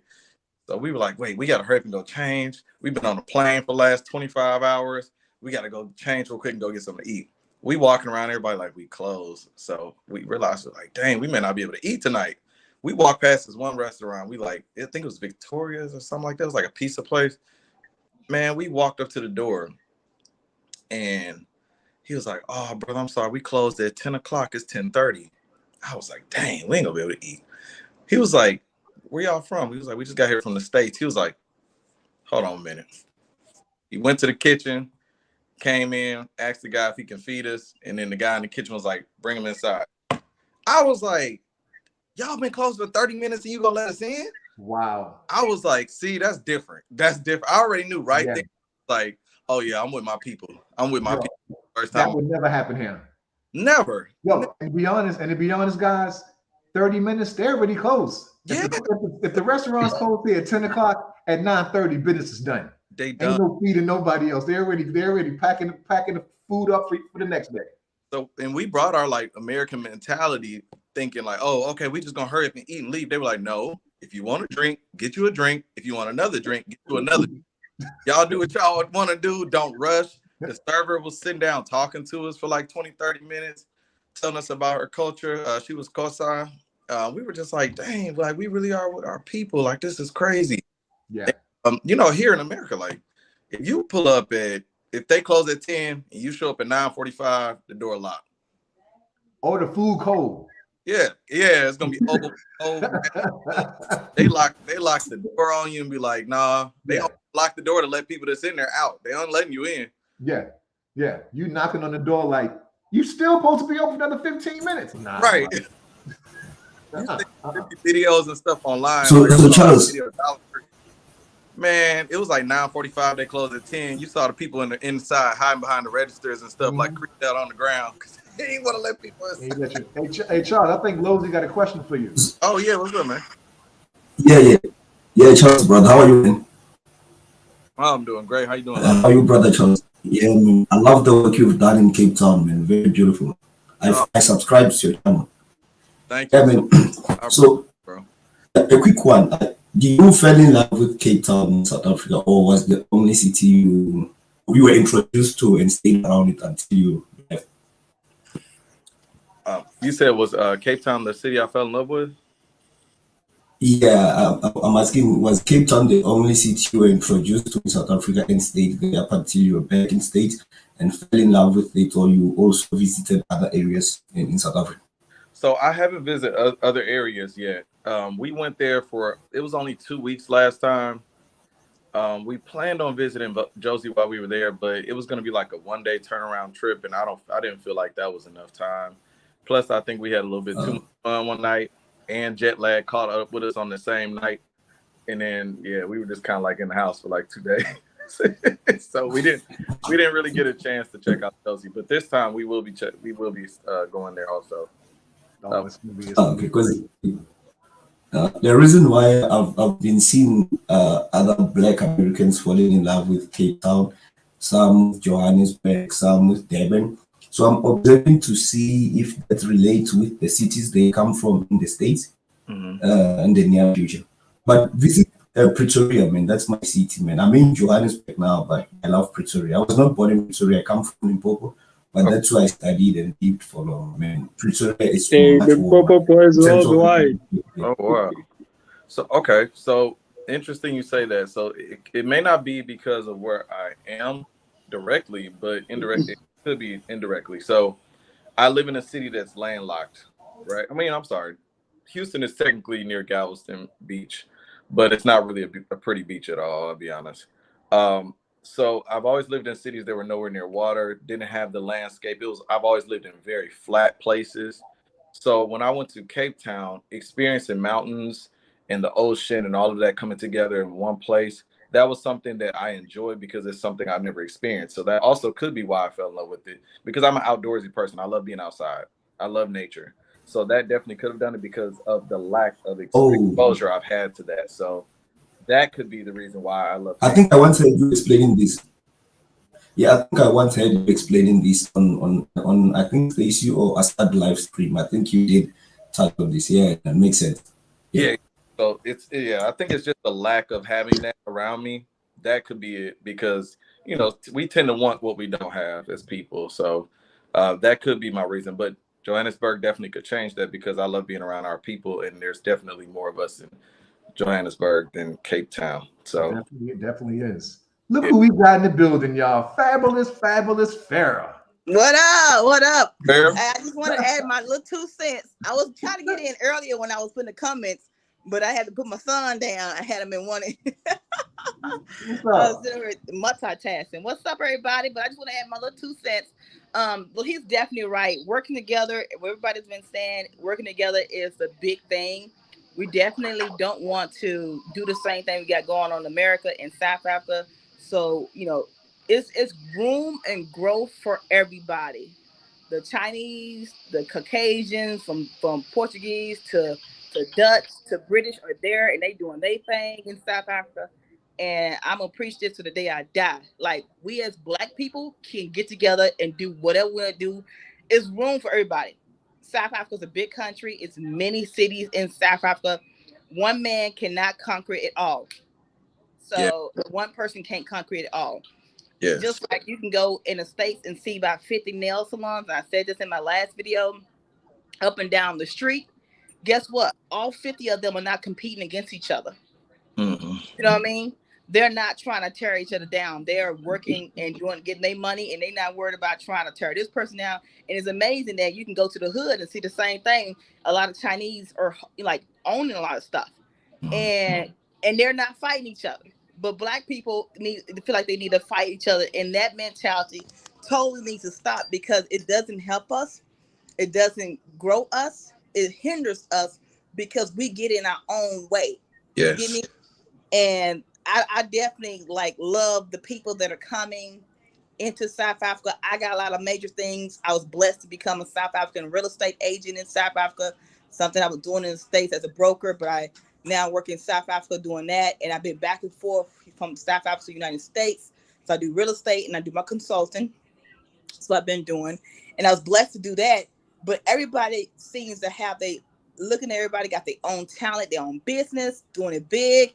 You know what I mean? It's all doable. I don't care if this person doing something similar. I support everybody. Listen, listen. What you do is your business. Listen, I tell people, that's your business. How you make your money, that's your business. But listen, I just tell people like, hey, I'll do this, and maybe we might not be might be doing something similar or something, a little bit different. But who cares? Right. You know what I mean? That don't mean I have to hate you or beef with you. That's right. That's right. Listen, white people beef with each other. Why we beefing? Hey, Sarah, everybody your YouTube channel so they can go out there and support too. Oh, yeah. And so it's basically just Fabulous Farrah in South Africa. A lot of you guys probably seen me in the comment section. You know what I mean? I do come in and listen there. Every now and then I'll jump on. I really don't do a lot of lives. But I was like, man, let me go out and get it. Because what he just said, what Charles just said there, was like on point. And it's like what I've been preaching. And I'm like, I'm going to preach that to the day I die. And that's the thing. This is another thing I've seen. I mean, not recently, but it's evident now. We influence the world. Okay. I'm not talking about Americans. It's for a long time. It seems like it's just been us. But look how hard Africa just came and hit the block. You know what I mean? Like, let's be honest. that is probably one of the most popular music. That's the most popular music you will hear right now around the world. Everyone feels it. They feel it. You don't have to know what they're saying. We feel it, right? But who else has been doing that for so long? Us. But now look how they are doing it. You know what I mean? Like, you can't stop us. No matter what you have done to oppress our people, I don't care what you do. It has never worked for long. It has never worked. We always come back harder than ever. And I'm talking about African people, and I'm talking about Black people, the diaspora, all of us. We are all one people. How has the world been able to oppress us for this long, and all of us are starting to thrive? All of us. You can't stop us. Like, you really can't stop us. So man, it's crazy. I'm getting the jitters, man. Like, that's how powerful we are. Well, can I speak to that a bit? Oh, Preach, Pastor Thomas. Go ahead. Telling you, man. So I actually saw a couple of statistics. You guys might also be aware of these, right? Where they say, I think in the next 20 to 50 years, 1 in 4 people around the world are going to be Black people, right? Particularly Bantu people. And then there's another statistics that says within the next 10 to 50 years, 57% of the world's economy is going to be operating and be operated by African people and the African continent, you know? Right. So there's literally no better time to come to Africa, anywhere in Africa, and invest, you know, work with different people around the continent. Even as a South African, I also want to do that. I want to travel to other African countries, find opportunities, you know, franchise whatever businesses I can franchise out there so that we can build, you know. So I think it's a fallacy, if anything, for anybody to go to any other continent, because by the time we rise up, you're gonna be playing the the catching up game. You're gonna be running after us, trying to catch up. So I say that to say that I think you guys are making a great decision in coming to this country and coming to this continent. And if anything, you are making it at the right time, because I've heard a couple of people saying that they wish they would have come earlier and what so forth. But I think there's no better time than right now, you know, because the machine is moving, things are shifting, you know, and yeah, that's what I think should remain in the consciousness of a lot of people, is that we are coming, you know. Yep. I agree. So the only thing that I saw that same reporting. I think, like you said, it was 1/4 or one. Actually, I think I saw when it said 1/3 of the world will be African, or 1/4, 1/3, right? I think it was 1/3, because they said Africa has the majority of the world's youth. Right. Right. Let's be honest. Like, they're only going to keep producing more and more people and be more and more useful, right? And obviously, the youth is the future of this world. So the only thing I found fault in, which is once again, white peopling, they are keeping us separate. No, just be honest. They're talking about Africa only. Africa already has almost 2 billion reported people living on the continent. Can't assume that everyone's been reported, right? Because of how big large it is. But in addition to that, okay, there's 7 billion people in this world. We are already there, right? We are already there, almost there. But that does not include any Black person outside of the continent of Africa. They are still keeping us separate and categorized from who we actually are. We're not talking about us in Brazil. We're not talking about us in the States. We're not talking about us anywhere else in the world. They are only talking about Africa. We African too. True. So there we are, probably at this point, the majority, and we just don't know. That's right. I'm just saying, they're not gonna do that Just statistic. what brother. They don't want those numbers to look at like that. So, you know, they don't never want us to look like we the majority. know that. That's against white supremacy.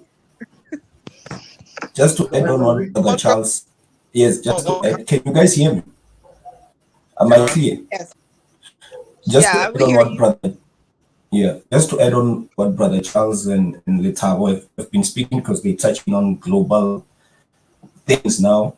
That's so on point. And if you look at, you remember what our Minister Naledi Pandor said, Letabo, not so long ago, with American ambassador. Forgot his name. Yeah. So you can see that even with African leaders, they're starting to have a standpoint where they can see the West is crippling, is losing power. So they're starting to speak out. They're starting to speak out on in terms of African principles now, because I believe these leaders always had them, but the bully was just too strong. Now, if you look at in the East, they're creating a parallel system, which is going to be forever in competition with the West. So with that, Africa has a chance now to really stand on its own and grow, because our biggest enemy is being distracted now, and the Western Empire is actually living on its last time. So in the West, they're just gonna be reduced to everybody now. We're gonna start to compete fairly. We're gonna have to trade fairly. You know, it's not gonna be one-sided using their system to oppress everyone. So I think with the numbers as well, because Africa is home to the youngest population on the face of Earth. So with numbers as well, we will have our chance. And I think this generation is the one that is setting up the foundation. And looking even as Black Americans, they're starting to get information. They're starting to want to access their homeland now. Because, I mean, let's face it, the West will never accommodate them. You know, the West will always be the West. So I think it's time, you know. It's time. But I'm a fan of whatever goes up must come down. Yes. Okay. So I am gonna leave it like that. You know, and I'm looking at the news and I'm like, woo, who trying to go to war with who? Who trying to go to war with who? Every time I mean, you can't fight everybody, right? So I was looking at Uncle Phil podcast, and he was on there saying, you know, basically just letting same thing we preaching. And basically he was saying, you know, as Black Americans, we can't fight everybody. We got the Asians, a lot of them been weaponized against us. The Hispanics that have been weaponized, some of them been weaponized against us. Some of them think they the KKK themselves. And then you got the white supremacists that have been weaponized against us and weaponized and everybody. And you got some Black immigrants that are amongst that have been weaponized, not everybody. So you can't fight everybody. So you need to get with the majority, such as like in South Africa. You can go there and get with the majority, and then now you have another family backing you up, and y'all, we can all, whatever comes our way, we can handle. You get me? And so, yeah, I agree on that for one thing. And whatever's going on, all these wars, those are slave owners' wars. They ain't got nothing to do with us. That's true. And you know what? To what you're saying, I think part of what we are talking about is the reason why you see a lot of looting of state finances and all these types of things, right? Like South Africa, where it's at right now, we are in an era where the whites who own majority of the wealth in the country are looting it because they can see that it's coming to an end. So it's like they're trying to grab whatever they can, so that when that revolution strikes again, then they have enough to sustain themselves for a couple of 100 more years, right? But I mean, this is African soil at the end of the day. However much you can loot will always be less than a percentage of what the continent is basically capable of. That's You true. know? That's true. Hey guys, man, Yeah, we've been on that's here for almost Exactly. 2.5 hours. Almost 2.5 hours now. We gotta get ready to wrap this one up. Ooh, that's But- deep. But just to let everybody know that's watching and commenting and everything, I'm thinking about coming on here every day at 11 o'clock and just talk and enjoy. And I might have a sit tomorrow. I don't know. But anyway, I'm thinking about every day at 11 because I ain't got nothing else to do. I'm not working no more. I'm mentally I'm in South Africa right now. You know what I mean? I know that's right. Totally. So let's finish this tomorrow at 11 o'clock. We can just keep this going every day, Monday through Friday. And then see me and my wife on Sunday. Let's do it. Yeah. That's Before good. before we go, Thanks for Stacey. having us, All right, Before brother. we go, Stacey. What's up, Josie? Can Bye. Losey. Thanks for having us. Losey. Appreciate okay? it. Can I add on just before you go? I just want to Rosie. add on what Letap was saying. You hear me? Yeah. Okay. So I'm just saying these ones here in South Africa, we're gonna have to do a Diamino. Then remember Diamino of Uganda. When time comes, we're gonna have to do a Diamino. He gave the Indians and the whites there about 6 weeks to pack and go. Okay. He said 6 weeks. I was thinking like a day or two. What you talking about? He said he gave them 6 weeks to pack and go. We're gonna do that. We just need to have a right timing. We're gonna do the timing so that they don't hit us hard. We need to be stable when it comes. But I think they can see. That's what Letap was saying. They can see the West is collapsing. Thanks. Yep. Hey, so tomorrow, see y'all tomorrow, right? All right. Peace All right. out. All right, take peace care, out. brother. Talk to everybody. Peace out, everybody.